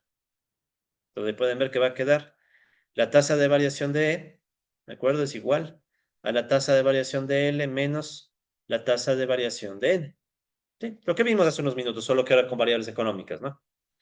Ahora, una pregunta. ¿E gorro podrá ser positivo para siempre? ¿Qué opinan? O sea, yo podré decir que E gorro sea, por ejemplo, 2% toda la vida. ¿Por qué no? ¿Qué significará que E gorro sea positivo? Que siempre está creciendo. Entonces, si yo hago una gráfica en el tiempo de la E, ¿qué deberíamos esperar de la E? Que siempre esté creciendo, ¿no? Sí, porque si esto dice que gorro es positivo, significa que esto siempre está creciendo. Pero, ¿cuál es el problema? Se supone que es tasa de empleo. ¿Cuál es la máxima tasa de empleo que puede tener una economía? Uno, que es el 100%. Entonces, ¿qué significa? Que hay un tope después del cual ya no puede crecer por lógica, porque se supone que está limitada por arriba, máximo con un uno. Y de hecho, por abajo, ¿cuál es el valor mínimo que puede tomar? Cero, ¿no? O sea, que no trabaje nadie, que eso, bueno, no va a pasar. O que trabajen todos y haya pleno empleo. Dejé el igual solo por generoso, porque en realidad estamos de acuerdo que tampoco hay pleno empleo en el mundo real, ¿no? O sea, entonces en el mundo real no hay ni cero empleo, ni tampoco hay pleno empleo. O bueno, ya discutiremos eso del pleno empleo. Pero se entiende la idea, o sea, si se fijan, el E gorro no puede ser siempre positivo. Entonces, para siempre, no. Y negativo. O sea, E gorro puede ser negativo para siempre. Obviamente tampoco, ¿no? Entonces, ¿qué sucede? Miren, ¿cuál es la única tasa que puede tener E gorro a largo plazo? ¿Sí? Entonces, a largo plazo, la única tasa de crecimiento estacionario, ¿se acuerdan que es eso de crecimiento estacionario, no? Una tasa constante. En este caso, ¿cuál es la única tasa viable para el empleo? ¿Sí? La única opción es que sea cero. ¿Pero qué significa que el gorro sea cero? Que no cambia, ¿sí?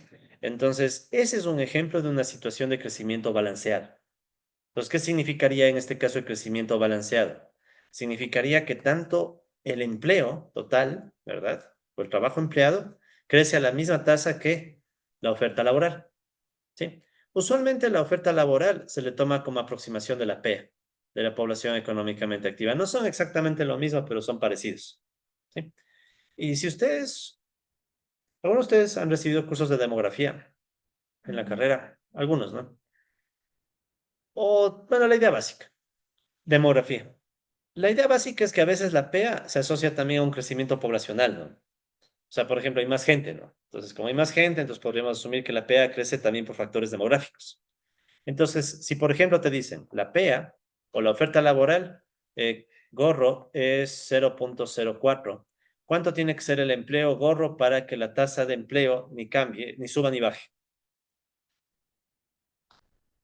O sea, si yo quiero que la tasa de empleo, la E, ni suba ni baje, y me dicen que la población económicamente activa crece 4%, ¿cuánto debe crecer el empleo? Igual, ¿no? O sea, también tiene que ser 4%. ¿Sí? ¿De acuerdo? Entonces, creo que la idea es la misma. Si ven, es la misma, solo que pasada a variables económicas, pero con el agregado de que por lógica, la tasa de empleo está limitada entre 0 y 1. No puede ser mayor de 1, no puede ser menor de 0. Ahora, ¿cómo será cuando la inteligencia artificial domine todo? ¿A dónde se irá la tasa de empleo? Cero. Eh, por ejemplo, imaginen que ahorita en vez de que les esté hablando yo, les esté hablando una máquina. La inteligencia artificial, qué sé yo. ¿O qué tal si grabáramos estos cursos y después ya no me contratan y solo pusieran el video y hubiera alguien que evalúe? Sí, yo creo que a futuro algo así ha de pasar.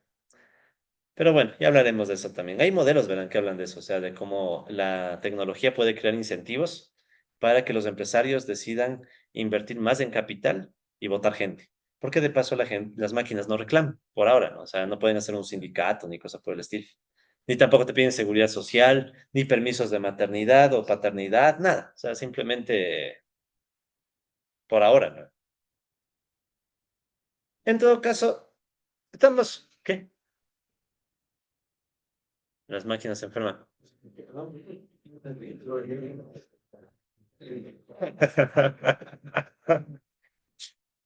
Un troyano para los que no escucharon. Y queda ahí grabado, ¿no? Fue el compa, ¿cuál compa? ¿Cómo era su nombre? Ah, el de supletorio. Sí, sí, entonces les da un troyano, se enferman las máquinas. Que fuera, ¿no? ¿Cachas que algún día que ChatGPT amanezca psicótico y no quiera responderte, te responda mal a propósito? Eh, Bueno, bueno, compa, sigamos. Entonces, estamos claros con este ejemplo, ¿no? Repliquemos el ejemplo ahora en el cuaderno. Entonces, ahí ustedes pueden ver que tenemos la tasa de empleo. Entonces, miren lo que hemos hecho. Primerito, en la tasa de empleo, ¿sí? Se han creado tres objetos, ¿no? E, L y N. Y a los tres objetos les aclaro que son funciones que dependen del tiempo. Si ven que aquí yo no dije nada del tiempo en la lámina, ¿sí? Entonces, esto, por eso es esa aclaración, verán. En la lámina no se va a decir nada del tiempo, sino que se sobreentiende que todito depende del tiempo, ¿sí? ¿De acuerdo? O sea, de entrada, usualmente en estos modelos siempre asumimos que todo depende del tiempo, ¿sí? Entonces tienen ahí los tres objetos, el ELN, ¿sí? Y también tienen los EHAT, LHAT y NHAT, ¿sí? Recuerden que este nombre puede ser arbitrario, pero les recomiendo que siempre les llamen HAT para no perderse, ¿ya? Y recuerden, la parte clave está aquí, ¿no? En donde ustedes ponen el nombre, ¿sí? Para que les detecte el látex y les deje en formato chévere, ¿sí? Para que quede bien. Entonces, corremos esa parte para definir los términos. Luego vamos a empezar nuestras ecuaciones, ¿sí? Este archivo creo que tiene como 50 ecuaciones, así que un camino un poco largo, pero ahí vamos. Y es el módulo uno. Bueno, ya, vamos avanzando. Entonces, vamos a crear la ecuación de la tasa de empleo. Entonces, ¿qué se hace para crear esta ecuación? Como pueden ver, simplemente es una ecuación, ¿no? sp.eq, ecuación. Del lado izquierdo la E, igual, y del lado derecho ln, ¿no? Entonces, le cargamos en el primer bloque y ahí está, ¿no? La tasa de empleo. Luego, quiero hacer la log diferenciación. Entonces, ¿qué función usamos? La función auxiliar de macro, diff lnq. Ya, la que usamos antes. Entonces, shift enter. Aquí. Próxima clase consigo un mouse. Ya. Entonces ahí pueden ver, ¿no? Que estábamos aquí, ¿no? Entonces primero habíamos definido la ecuación, luego aplicamos la log diferenciación. Entonces eso le va a pasar a tasas, pero con punto, ¿no? Las derivadas con los puntos. Como esto es incómodo, en el siguiente bloque a esta ecuación 2a le voy a transformar en gorros, ¿sí? Y va a quedarme ya la ecuación 2. Quiero que transforme los tres términos, ¿no? E, N y L. Entonces le transforma. Sí, ahí pueden ver que está E gorro igual L gorro menos N gorro, justo la ecuación 2 que teníamos en la lámina. ¿Sí? Luego, ustedes pueden ver que creamos una situación con tasa de empleo constante, egorro igual a cero, ¿sí? Haciendo sp.eq, hat y cero, ¿ya? Entonces, miren, aquí lo clave, ¿no? De llamarle hat y sobre todo de ponerle con látex el hat, ¿sí? La función hat, para que tengamos seguro que va el sombrero. Y luego resolvemos. Entonces, finalmente, ¿qué nos queda? Miren, un sistema de ecuaciones. Entonces, aquí estamos haciendo el solve as equalities, ¿sí? Resolvemos como igualdades. Ecuación 2 y ecuación 3. Esta es la ecuación 2, la de abajo es la 3. Pues tengo un sistema. En ese sistema quiero despejar L hat y quiero despejar E hat. E hat ya está despejado, pero hay que aclararle otra vez que despeje, para que de esa manera el despeje lo utilice en otra ecuación. Entonces, ¿qué va a ser la función? Despeja este de aquí y después reemplaza arriba y después reemplaza el L gorro. Entonces, ¿qué esperamos? Que L gorro sea igual a N gorro. ¿Sí? Que es lo que nosotros vamos a ver si ejecutamos ahí. Y ya está. ¿Sí? ¿Estamos de acuerdo? Sí. Entonces, vamos a coger, de a poco vamos a coger ritmo, ¿no? Sí, pero como pueden ver, todo lo que está en el archivo se corresponde a las láminas. Sí. Muy bien, entonces creo que no hay ninguna novedad hasta ahí, ¿no? Bastante intuitivo. Vamos con otro ejemplo. Ahora, verá, la tasa de empleo, estamos de acuerdo que se refiere a personas, trabajo, pero también hay capital. Entonces, para hablar del capital, o bueno, más que del capital, hay infraestructura, equipo, maquinaria, todo eso, ¿no? Entonces, esta es otra variable que en este curso se va a volver muy importante, la tasa de uso de capacidad instalada. Es decir, de todas las capacidades que tenemos, ¿qué porcentajes se están usando? Por ejemplo, ¿cuál será el uso de capacidad instalada ahorita en este laboratorio? Hacia el ojo, ¿qué opinan? ¿50? ¿60?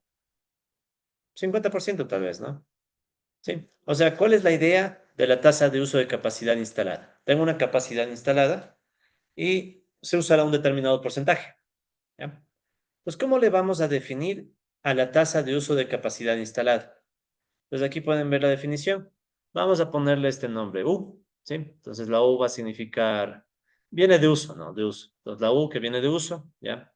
Y va a ser la división de y YK. Ya vamos a explicar de qué se tratan cada una, ¿no?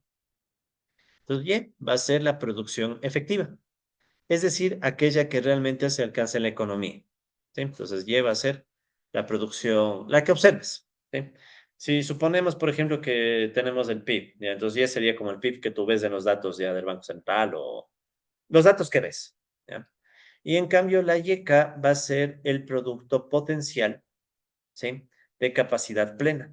Entonces, ¿qué querrá decir esto de producto potencial de capacidad plena? ¿Sí? Es decir, el producto que podrías alcanzar en el caso que estuviéramos usando todas las capacidades, ¿sí? ¿De acuerdo? Por ejemplo, ¿no? Es buena pregunta. Por ejemplo, aquí, ¿cómo midieron? O sea, vemos cuántas computadoras usadas versus el total, ¿no? Y haríamos la división. Entonces, aquí viene una discusión bien interesante, ¿no? Voy a coger esa pregunta. ¿Cómo se mide? Y me voy a hacer un paréntesis bien chévere. Bueno, para mí chévere, ¿para qué? Verán, usualmente, los economistas rara vez preguntamos cómo se miden las cosas y solo hacemos. Y el primer concepto al que le pasa eso es al capital. ¿Cómo se mide el capital? A ver, ¿cómo es? ¿Todos o sí, todos eran economistas, ¿no? Sí, por desgracia. Entonces, ¿cómo se mide el capital? A ver, compas economistas, aspirantes a están en una maestría en economía. A ver, ¿cómo se mide el capital? O sea, si yo les digo, pensemos en macro. O sea, estamos justo en macro, ¿no? Tienes una función de producción, tienes capital y tienes trabajo. ¿Se acuerdan de esto, no? Esto vamos a volverlo a ver. ¿Cómo mido el trabajo? Puede ser en horas o en personas. Ya, esa se puede medir, ¿no? Pero ¿y cómo mido el capital? Stock de bienes. El problema del stock de bienes es que no es lo mismo una computadora que una silla. ¿Cómo junto una computadora y una silla?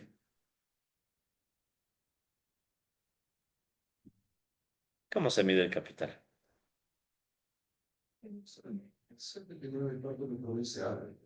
Ya, una opción podría ser valorarlo según su rentabilidad, cuánto me genera.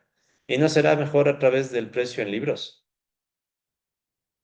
Entonces, si ven que ahí hay dos ya. ¿Sí o no? Una valoración puede ser con la rentabilidad. Otra podría ser con la valoración contable. Esto se puede ver, por ejemplo, en la infraestructura, en las construcciones. ¿Qué es mejor, seguir el precio de mercado o seguir el precio que da el avalúo que te pone el municipio? Depende, ¿sí o no? O sea, depende de full cosas. ¿Ya? Entonces, verán, el capital tiene un problema serio de medida, ¿sí? Es la primera vez en casi 10 años que alguien me pregunta cómo se mide, hasta donde me acuerdo, ¿sí? ¿Saben quién hizo esta pregunta? Lo hizo alguna vez esta señora Joan Robinson, que creo que sí les hablé de ella en la clase pasada. Ella fue alumna de Keynes, ¿sí? Y esta señora Joan Robinson justamente preguntó, ¿cómo se mide el capital? Y después de mandarse todo un artículo, llegó a la conclusión de que, ¿saben qué? No hay una medida del capital estándar. No tiene sentido hablar del capital. Hasta ese punto llegó, ¿sí? Puedes inventarte la medida que quieras. Unos dirán que se mide con rentabilidad, otros podrán decir que es precio de mercado. No hay un estándar. Y lo peor de todo, lo peor, siempre vas a depender de los precios. Y no solo de los precios, porque uno dice, bueno, ya qué importa, le mido en dinero, ¿sí o no? Ya por último. El problema es que si le mides en dinero, dependes de los salarios. Ejemplo, ¿sí o no que tú dices, ok, supongamos que este es un edificio. Este edificio, digamos que cuesta unos, exageremos, unos $2 millones, ¿ya? Este es el capital. ¿Están de acuerdo que el edificio podemos decir que es capital? ¿Ya? ¿Qué tal si ahora sube el salario en el sector de la construcción? Sube el salario de los trabajadores de la construcción. ¿Qué esperarías que pase con el precio de este edificio, el avalúo? Se esperaría que aumente, pero no aumentó el capital. El capital es el mismo, sigue siendo un edificio. Pero resulta que un aumento del salario te cambió. Ahora alguien dirá, bueno, entonces hay que corregir por inflación. Estoy hablando de salario, no de precio. Entonces, ¿qué pasa si sube el salario en el sector de la construcción, pero al mismo tiempo baja el salario en el sector que produce cemento? ¿Cómo quedaría el capital? Sí, ven, o sea, solo con dos ejemplos, ¿no? O sea, piensen en un edificio. Si sube el salario en el sector de la construcción, es de lógica pensar que va a subir los avalúos, no van a ser más caros. Pero ¿qué tal si al mismo tiempo baja el salario en el sector que produce cemento? Ya surge la duda, o sea, ¿será que el uno compensa al otro? No sabemos. Y solo he hablado de dos. ¿Qué más hay en un edificio? Pucha, la cantidad. Es decir, ese es el argumento central de esta señora Joan Robinson. Todos los precios de los bienes, tarde o temprano, están afectados por los salarios de diferentes sectores y esos salarios es imposible que los quites de tu análisis y por tanto eso hace que cualquier medida del capital va a estar afectada por la distribución del ingreso. ¿Sí? Por tanto, se jodió la medida del capital porque si ustedes se acuerdan en la función de producción como esta que está acá, el capital debe ir en unidades reales. En alguna época se hablaba de los mecanos, no sé si han oído ese término. Sí, es un término súper antiguo, ¿no? Como no sabían en qué unidad se mide el capital, decía, asume que son mecanos. ¿Y qué es mecano? Ni idea, pero ya mecano. Y eso le ocurrió a Paul Samuelson. No, no, no es así nomás. Entonces, pero chévere, alguien preguntó. Entonces, en pocas palabras, asumimos que hay un solo bien. ¿Sí? Es el supuesto que está detrás, que no lo puse en las láminas y no quería decirlo, pero ya. Estamos asumiendo un mundo en donde hay un solo bien. Ese bien se puede consumir o ahorrar y es fácil de contar, ¿sí? Porque es un solo bien. ¿Sí? Entonces, ese es el supuesto que está detrás. Asumimos que hay un solo bien. En fin, me desvié mucho. Entonces, ¿estamos de acuerdo? Esta U mide, por ende, esa capacidad instalada que se está usando, ¿ya? Entonces, ya repito, es el producto que tú ves, ¿ya? Entonces, digamos que es, por ejemplo, algo así, ¿no? Supongamos que el Ecuador, si se pusiera las pilas, podría producir hasta unos $200.000 millones, supongamos. O sea, que el Ecuador ya se pone a producir en serio, ¿ya? Pero como somos unos vagos, bueno, dicen algunos que somos vagos los latinos.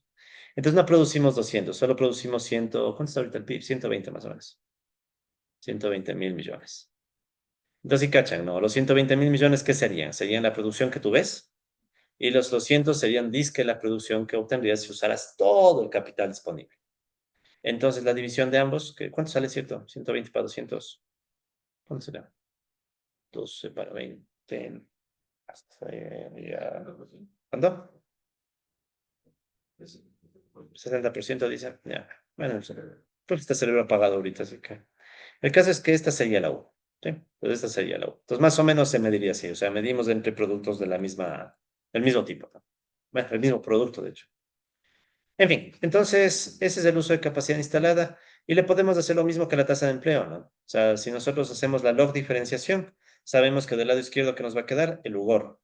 Y del lado derecho nos va a quedar Y gorro, o sea, la tasa de crecimiento que vemos, la efectiva, menos Y gorro K, la tasa de crecimiento del producto potencial. ¿Sí? Ya vamos a profundizar en ese tema.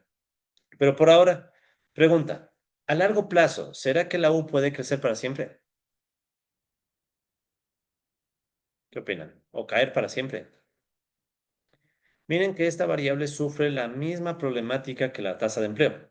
¿Cuál es la problemática? Que el uso de capacidad instalada está limitado, de nuevo, entre 0 y 1.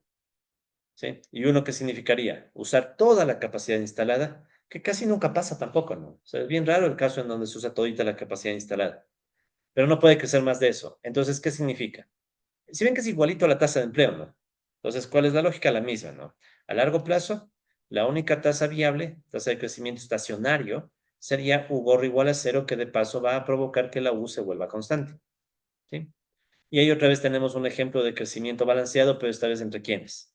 Entre este de acá, que es el producto efectivo, o sea, el que tú realmente ves, y el potencial que se supondría es el que se logra usando todas las capacidades, ¿sí? Entonces, como ven, repetitivo, ¿no? O sea, sino que ahora ya no estamos hablando de empleo, sino de uso de capacidades, ¿sí? Esta variable va a ser súper importante, especialmente en los enfoques keynesianos, porque, ¿cuál es el argumento? El argumento keynesiano muchas veces es, asumamos que en la economía no solo falta empleo, o sea, no solo hay desempleo, perdón, sino que también hay capacidad ociosa, no se usa toda la capacidad instalada, ¿sí?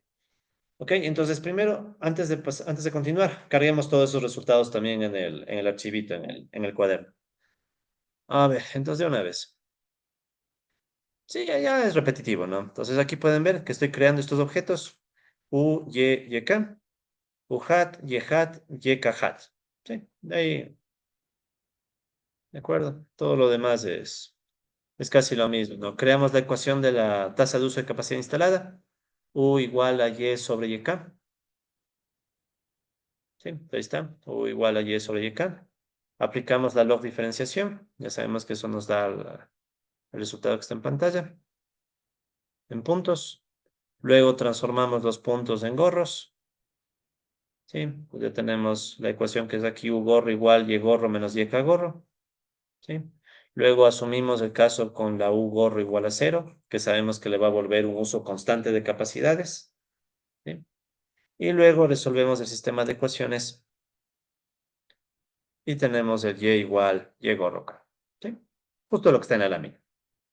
Sí, de hecho, verán, incluso estas ecuaciones, si ven que les he llamado así, ¿no? EQ8, EQ7, ¿sí? Igualito a las láminas, la misma numeración. ¿Sí? Entonces ustedes van a ver que todo eso empata. Se le puede poner cualquier nombre, ¿no? Yo le he puesto EQ porque, no sé, pues ya me he acostumbrado. Equation, ¿no? En inglés. Sí, disculparán el anglicismo. Pero es que les odio a los gringos y que quede grabado. Pero es que les odio. Sí, sí, les odio a los gringos. Son buenos para upar guerras en otros lados, esos desgraciados. Pero bueno, ya sé que no voy a ir nunca a Gringolandia, así que no me preocupa tampoco. Ni me hacen falta. Y que quede grabado, porque eso revisan, ¿no? Hasta las redes sociales. Todo revisan, ¿no? O sea, uno cree que no, pero el rato de la entrevista para la visa, yo no he estado, pero he tenido familiares y amigos que han estado. Y dicen que les revisan todo. Cosa que hay personas que ni bien se sientan y ya les dicen gracias. ¿Saben? Y saben qué es más, yo hasta he contribuido a la televisión rusa. He dado entrevistas a RT, Russia Today. Entonces, más que seguro que tengo negada la visa. Sí, sí, el profe.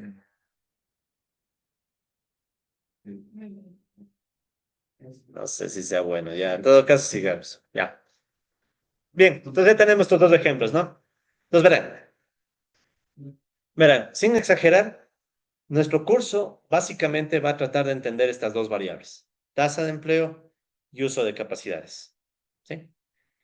Piensen en este escenario, pensemos en una sociedad donde hay exceso de capacidad instalada. Si es que hay exceso de capacidad instalada, el problema no es invertir más. No sé si me hago entender.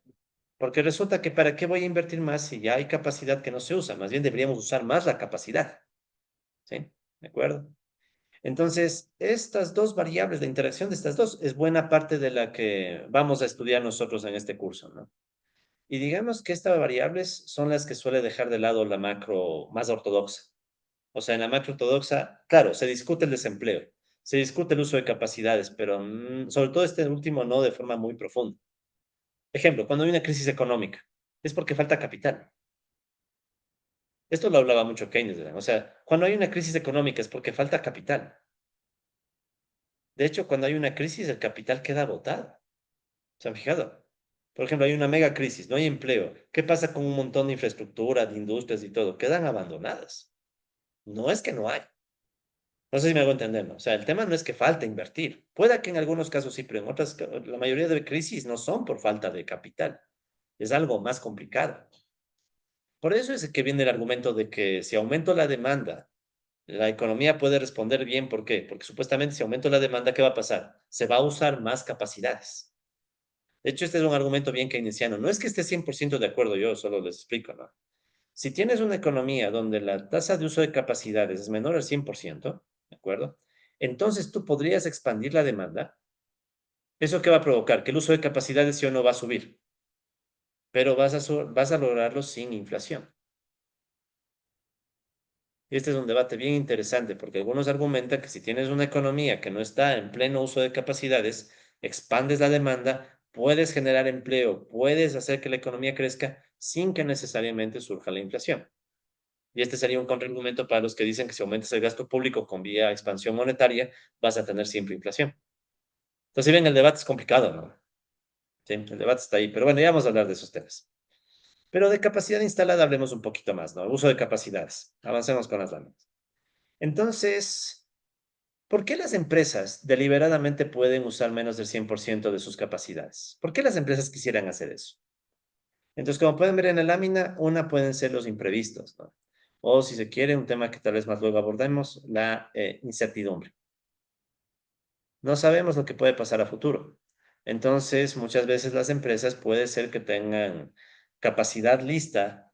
A veces les llama ociosa, ¿no? Pero más bien sería yo diría que es capacidad lista para responder cuando de repente la demanda aparece. O también para enfrentar a la competencia, ¿no?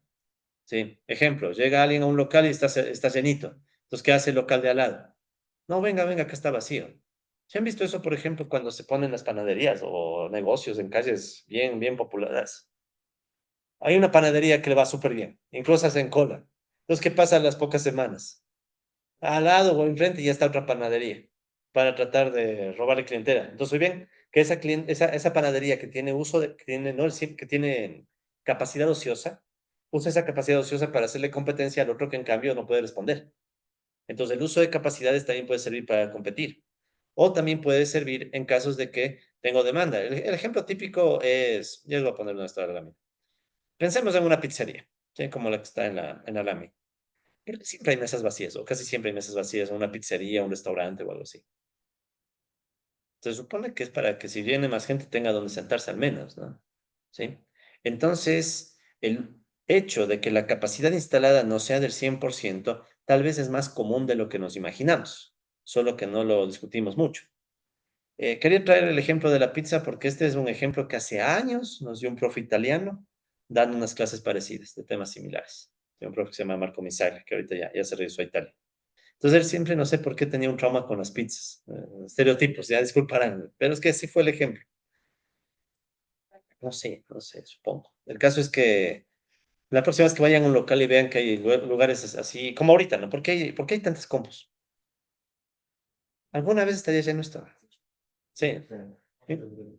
Ah, sí estaba. Ah, ¿alguna materia de aquí de Flaxo? Ah, un curso de inteligencia artificial. Ah, y Big Data. Ah, Wilson. Ah, Wilson, ya, una sola palabra. Ah, chévere. Bien, entonces, ¿qué significará que las empresas tomen este comportamiento? O sea, ¿qué va a pasar a largo plazo si las empresas persisten con esta idea de tener exceso de capacidad instalada? Que ni siquiera a largo plazo la U va a llegar a uno. O sea, que tal vez la U llegue a un valor normal, digamos, que no necesariamente es uno. ¿sí? Ese es un debate, ¿verdad? ¿Sí? Entonces, algunos dicen que pasa eso, que que el uso de capacidades se puede terminar equilibrando en un uso normal, que no es el 100%, ¿sí? Otros, en cambio, dicen, no, no hay un punto normal, sino que más bien fluctúa todo el tiempo, y no hay un equilibrio, sino que está cambiando según la demanda, ¿sí? Incluso algunos dicen que, bien, la U puede llegar a un máximo, pero que está limitada por temas técnicos. ¿Qué significa? Pensemos en maquinaria. ¿Qué pasaría si a una maquinaria le uso todo el tiempo al 100% de capacidad? Se enferma, ¿no? Como el computador, digamos, se enferma. Sí. Como mi computador que lleva prendido 3 días, o sea, entonces, algún rato colapsa, ¿no? Sí. En esos casos es bueno tener compus de gamer. Muchas veces sí aguantan, esas sí son. Sí. Con 4 ventiladores, ¿no? Bueno, en todo caso, compas, para continuar, estamos de acuerdo, por ende, que el exceso de capacidad instalada brinda las condiciones para que la demanda se vuelva importante. O sea, en una economía donde sobra capacidades, la demanda puede tener más impacto de lo que imaginamos. ¿Sí? Porque imagínate que el local estuviera lleno. Volvamos al ejemplo de la pizzería. Imagínate que todo estuviera lleno y llega un nuevo cliente. ¿Qué toca hacer con ese cliente si no hay espacio? No, gracias. Chao. Para llevar. Ahora, no sé si les ha pasado. Esto ya es más de la vida real, ¿no? Pero a veces uno cuando tiene un negocio, grande o pequeño, duele cuando le dices no a un cliente. O sea, cuando uno tiene ya un negocio en la vida real, ¿no? Duele cuando le dices no a un cliente. Entonces uno trata como sea de tener esa capacidad extra, ¿no? O ese inventario de productos, o ese sobrante, lo que sea, ¿no? Porque cuando llega alguien y te dice, ay, dice no, es como que te acuerdas de tus épocas de escasez y dices, claro, les digo no y después ya no, después ya ni viene, después ya ni viene. La competencia, ¿no? Competencia. En fin, entonces si ven que esta variable es bien realista, ¿no? Este de uso de capacidades. ¿Ya? Listo. Continuemos. Vamos con un poco más de conceptos, ¿no? Hablemos un poco de los equilibrios.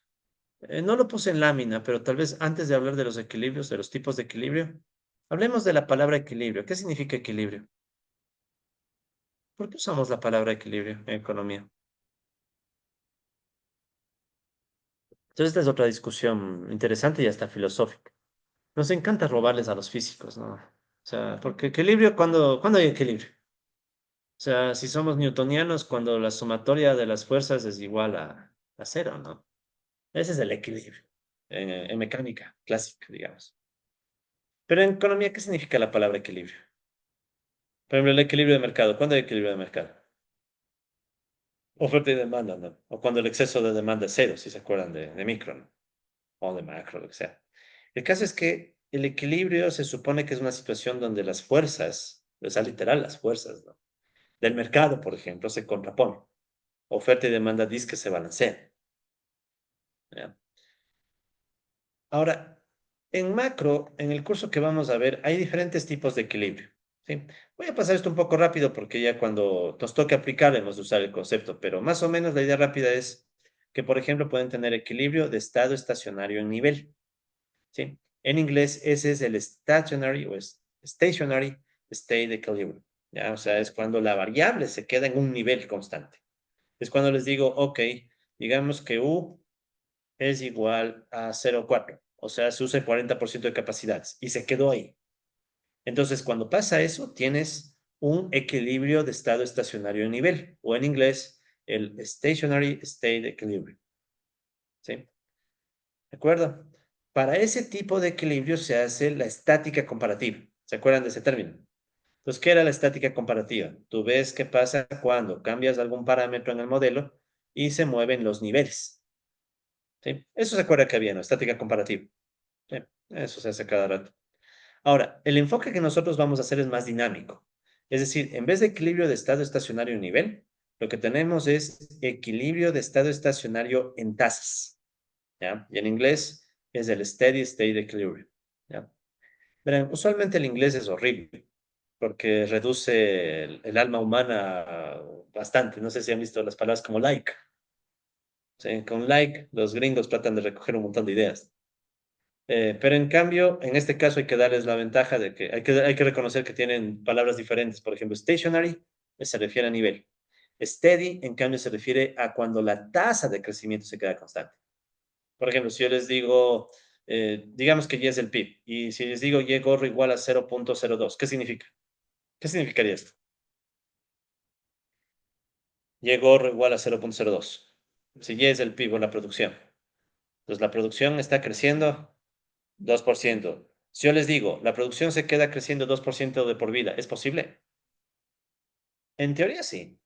O sea, en teoría no hay un límite para el PIB. Claro que uno diría, hay un mundo finito, la naturaleza, sin meternos en esos temas, me refiero a matemáticamente, ¿no? O sea, matemáticamente el PIB no tiene un límite superior, a eso voy. O sea, ¿se acuerdan que las tasas tienen límite? El empleo, el uso de capacidades llegan a uno.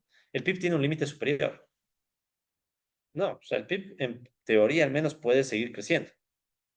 Entonces, en el caso del PIB, tú sí puedes tener una variable, bueno, digamos, en el caso del si puedes tener una situación donde el PIB se mantenga creciendo continuamente, ¿sí? Por ejemplo, al 2%, y ese sería un equilibrio de steady state o de equilibrio estacionario en tasas, ¿sí? Pues lo que trato de llamar su atención es que tenemos dos tipos de equilibrio: equilibrio estacionario, stationary o estacionario en nivel, y el steady, que es estacionario en tasas, ¿ya? Va a ser un poco confuso al comienzo. O sea, no les voy a mentir, hasta hace unos días estaba peleándome con ChatGPT para que me explique la mejor traducción y no pude. Entonces, más bien, a medida que nosotros tengamos el problema, le daremos el contexto. Sí, así que no espero que se aprendan esto. O sea, es informativo, luego lo aplicaremos. Más bien me interesa esto, mire. Si nosotros tenemos un equilibrio en tasas, entonces ya no hablamos de dinámica comparativa, claro, de estática comparativa. Ya tenemos ahora el término dinámica. ¿Sí? Y eso es lo que va a pasar en este curso. En este curso vamos a utilizar modelos con variables que pueden pasar creciendo toda la vida. ¿Sí? Es como el mismo PIB. El PIB se supone que pasa creciendo. Crece y crece. Usualmente hay crisis donde cae, pero de ahí deja de lado las crisis. Está, crece y crece y crece. ¿Sí? De eso también ya hablaremos con más detalle, ¿sí? Durante el curso. Finalmente tenemos el concepto de equilibrio estable. Si bien que hay mucha idea de equilibrio, ¿no? Que uno puede confundirse. Pero haremos lo posible para que no sea tan confuso. El equilibrio estable, en cambio, se refiere a cuando, sea en tasas o en nivel, llegaste a un punto y se queda ahí, ¿no? Como que las fuerzas pueden llevarte a ese equilibrio. Ahora pregunta, ¿todos los equilibrios son estables? Ya ustedes, me imagino, han visto modelos con equilibrios inestables, ¿no? Ahora, ¿qué equilibrios inestables han oído en economía? ¿Qué ejemplo se les ocurre de equilibrio inestable en economía? Equilibrio inestable.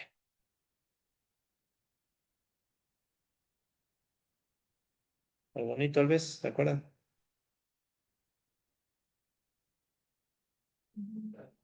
¿Cuál?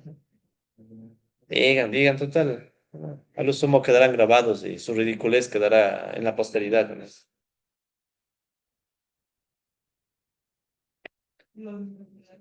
Los, ya, mercado financiero. Aunque tal vez ahí podríamos decir que ni hay equilibrio, ¿no? O sea, es tan volátil que... Pero es buena, es una buena opción, ¿no? Mercados financieros. Eh, este es un modelito que vamos a ver, el modelo de Harrod. Mercado inmobiliario también. Entonces, ah, El mercado inmobiliario también. ya en el mercado inmobiliario también puede ser, ¿no? Que tengamos situaciones inestables. En todo caso, a nivel de modelo macro, digamos que la inestabilidad está bastante asociada al trabajo de este señor Harrod. ¿Sí? Harrod tenía el argumento, sí, Harrod, digamos que después de que Keynes saca su gran obra, Harrod dice, a ver, ¿por qué no llevamos la idea de Keynes a largo plazo? Y según Harrod dice, cuando traté de llevar la idea de Keynes a largo plazo, me topé con que el PIB, o bueno, en general la producción, puede volverse inestable. Sí, o sea, como que hay un equilibrio, pero si uno medio se aleja del equilibrio, se desestabiliza la economía. Ya hemos de ver el modelo con calma, pero ahorita la idea general es como que las empresas reaccionan de forma inestable cuando no se cumplen las expectativas. Es más o menos la cuestión. Cuando no se cumplen las expectativas, las empresas como que pueden volverse un poco locas y empiezan a actuar, los empresarios, ¿no? Y empiezan a actuar de forma inestable. Sí, pero bueno, de eso ya hablaremos en su momento. ¿Ok? ¿Qué dicen? Situación en la que una tasa de crecimiento no es sostenible en el tiempo y tiende a caer. ¿Cuánto se relega? No, no, chévere, ya un día leeré el chat. No, lo que pasa es que tengo la pantalla completa con la presentación. Entonces, compas que estén en virtual tomarán la palabra con todo gusto, ¿no? No, no.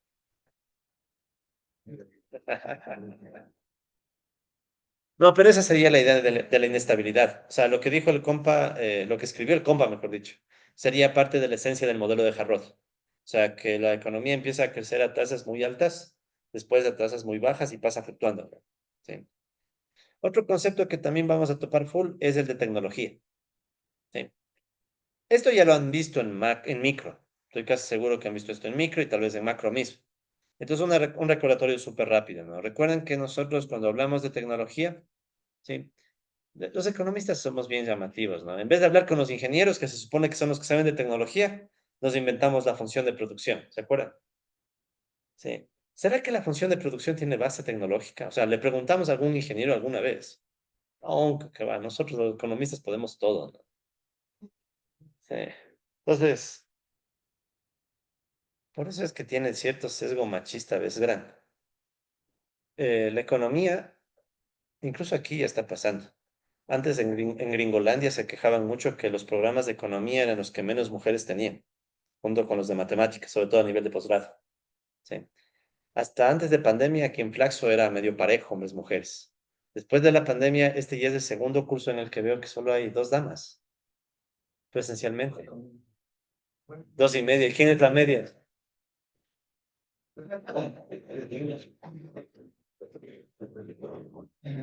No, no me interesa saber mejor. Ya, ya. Ya no pregunté, ya.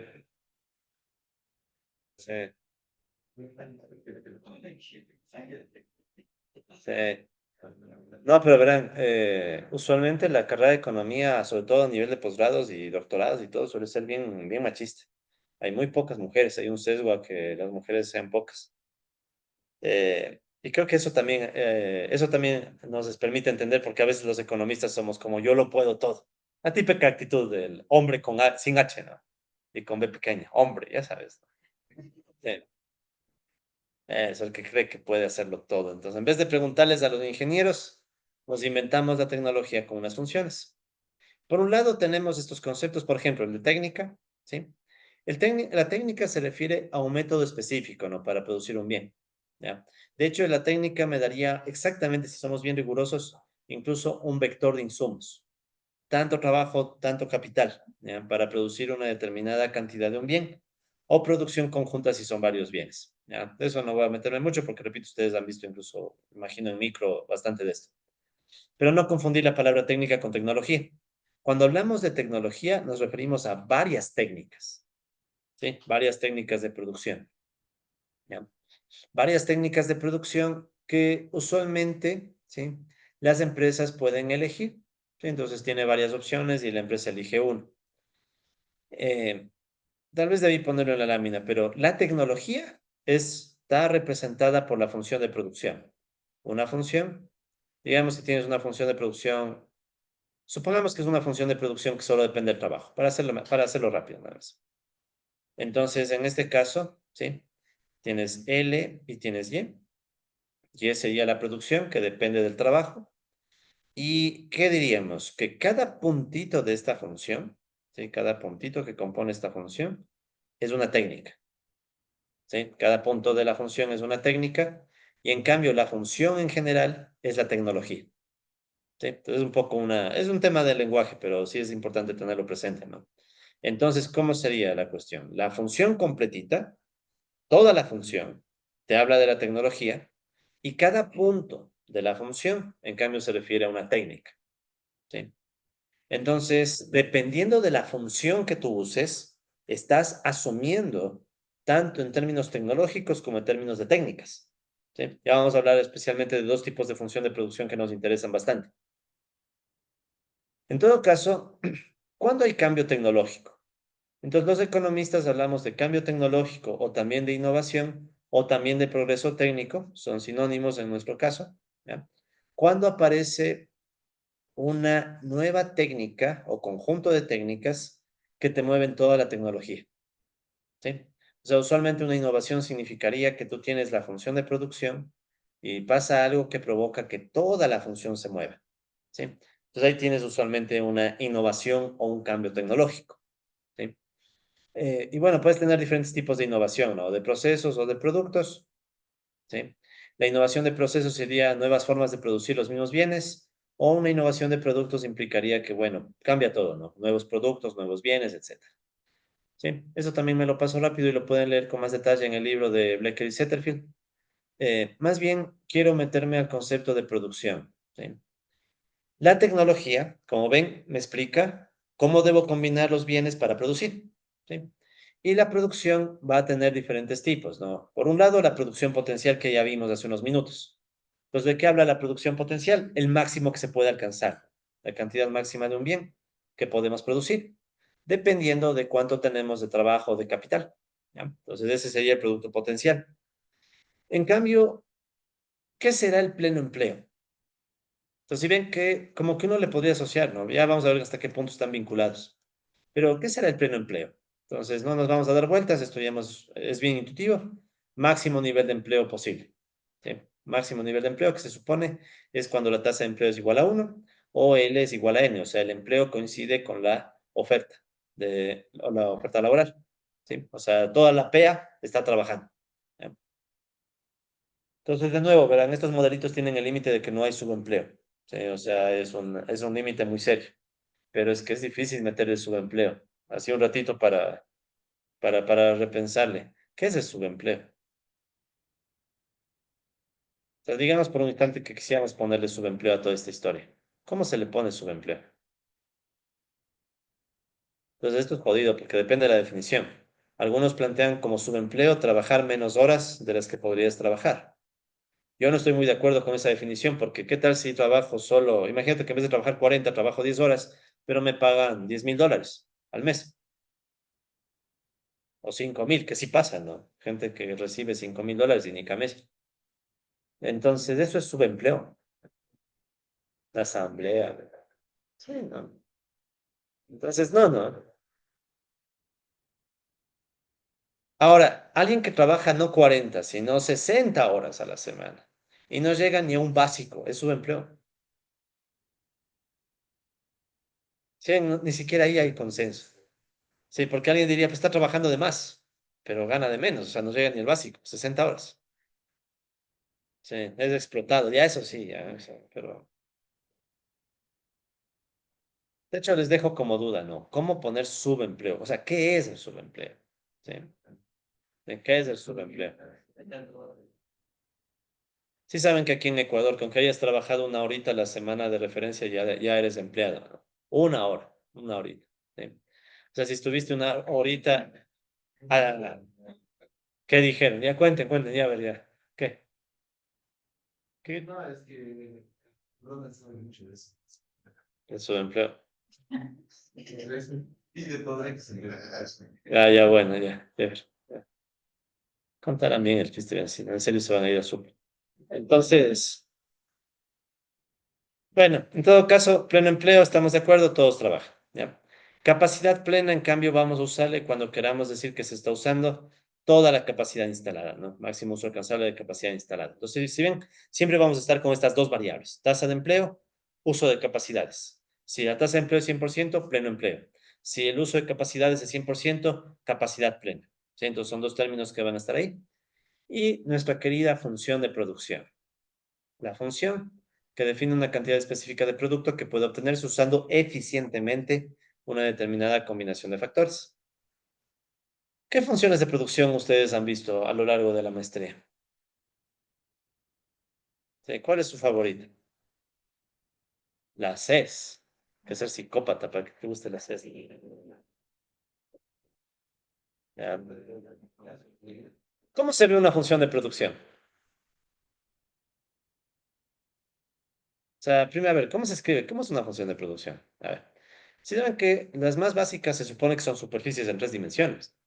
Porque, ¿qué es la función de producción? Tenés la Y, producción igual a una función que depende del capital y del trabajo.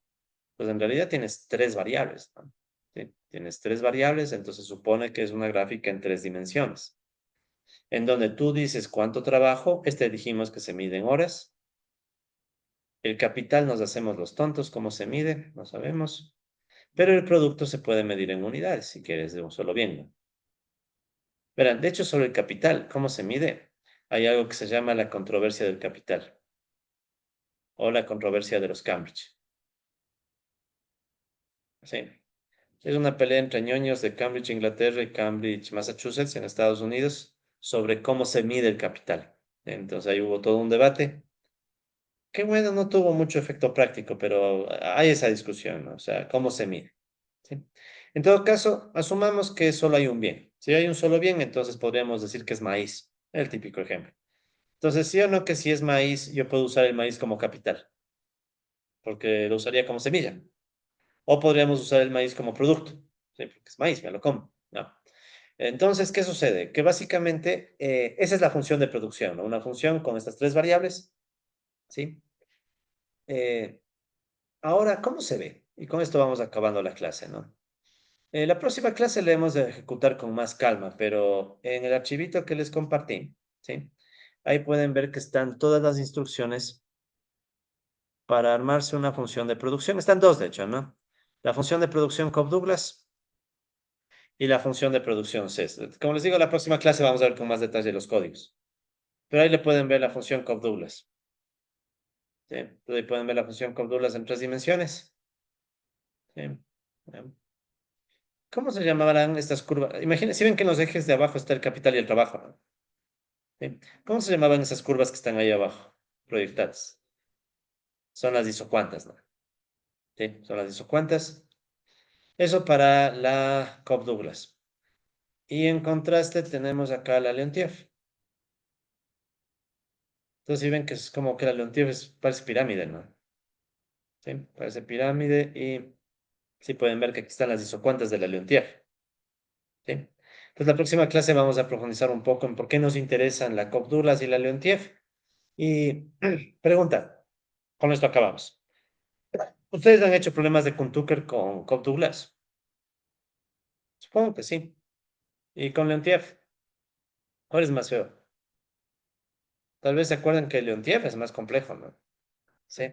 Y de hecho, en este curso lo que más vamos a usar es Leontief, más que Cobb-Douglas. ¿Saben por qué se hace difícil trabajar con Leontief? Porque ahí te toca pensar. Usualmente en Cobb-Douglas es mecánico, solo haces las derivadas, derivas, ya. En cambio, en Leontief, ¿qué pasa? No hay cómo derivar. Sí. Pues ya hemos de hablar un poco de eso la próxima sesión. Listo, compas. Les dejo en paz por hoy. ¿Qué les pido? Dos cosas. Primero, revisen y vean bien los temas. Ya les voy a mandar por WhatsApp un enlace para que me digan qué tema han escogido y ahí vamos puliendo. Dos, échenle un vistazo al archivo. ¿Sí? Échenle un vistazo al archivo. Ya está listo. O sea, si quieren, pueden avanzarle. Y de esa manera, capaz que la próxima sesión ya vamos más, cada vez más rápido, ¿no? Listo, compas. Les agradezco full. Igualmente, no sé, compas virtuales, si tengan alguna duda, por favor, o novedad.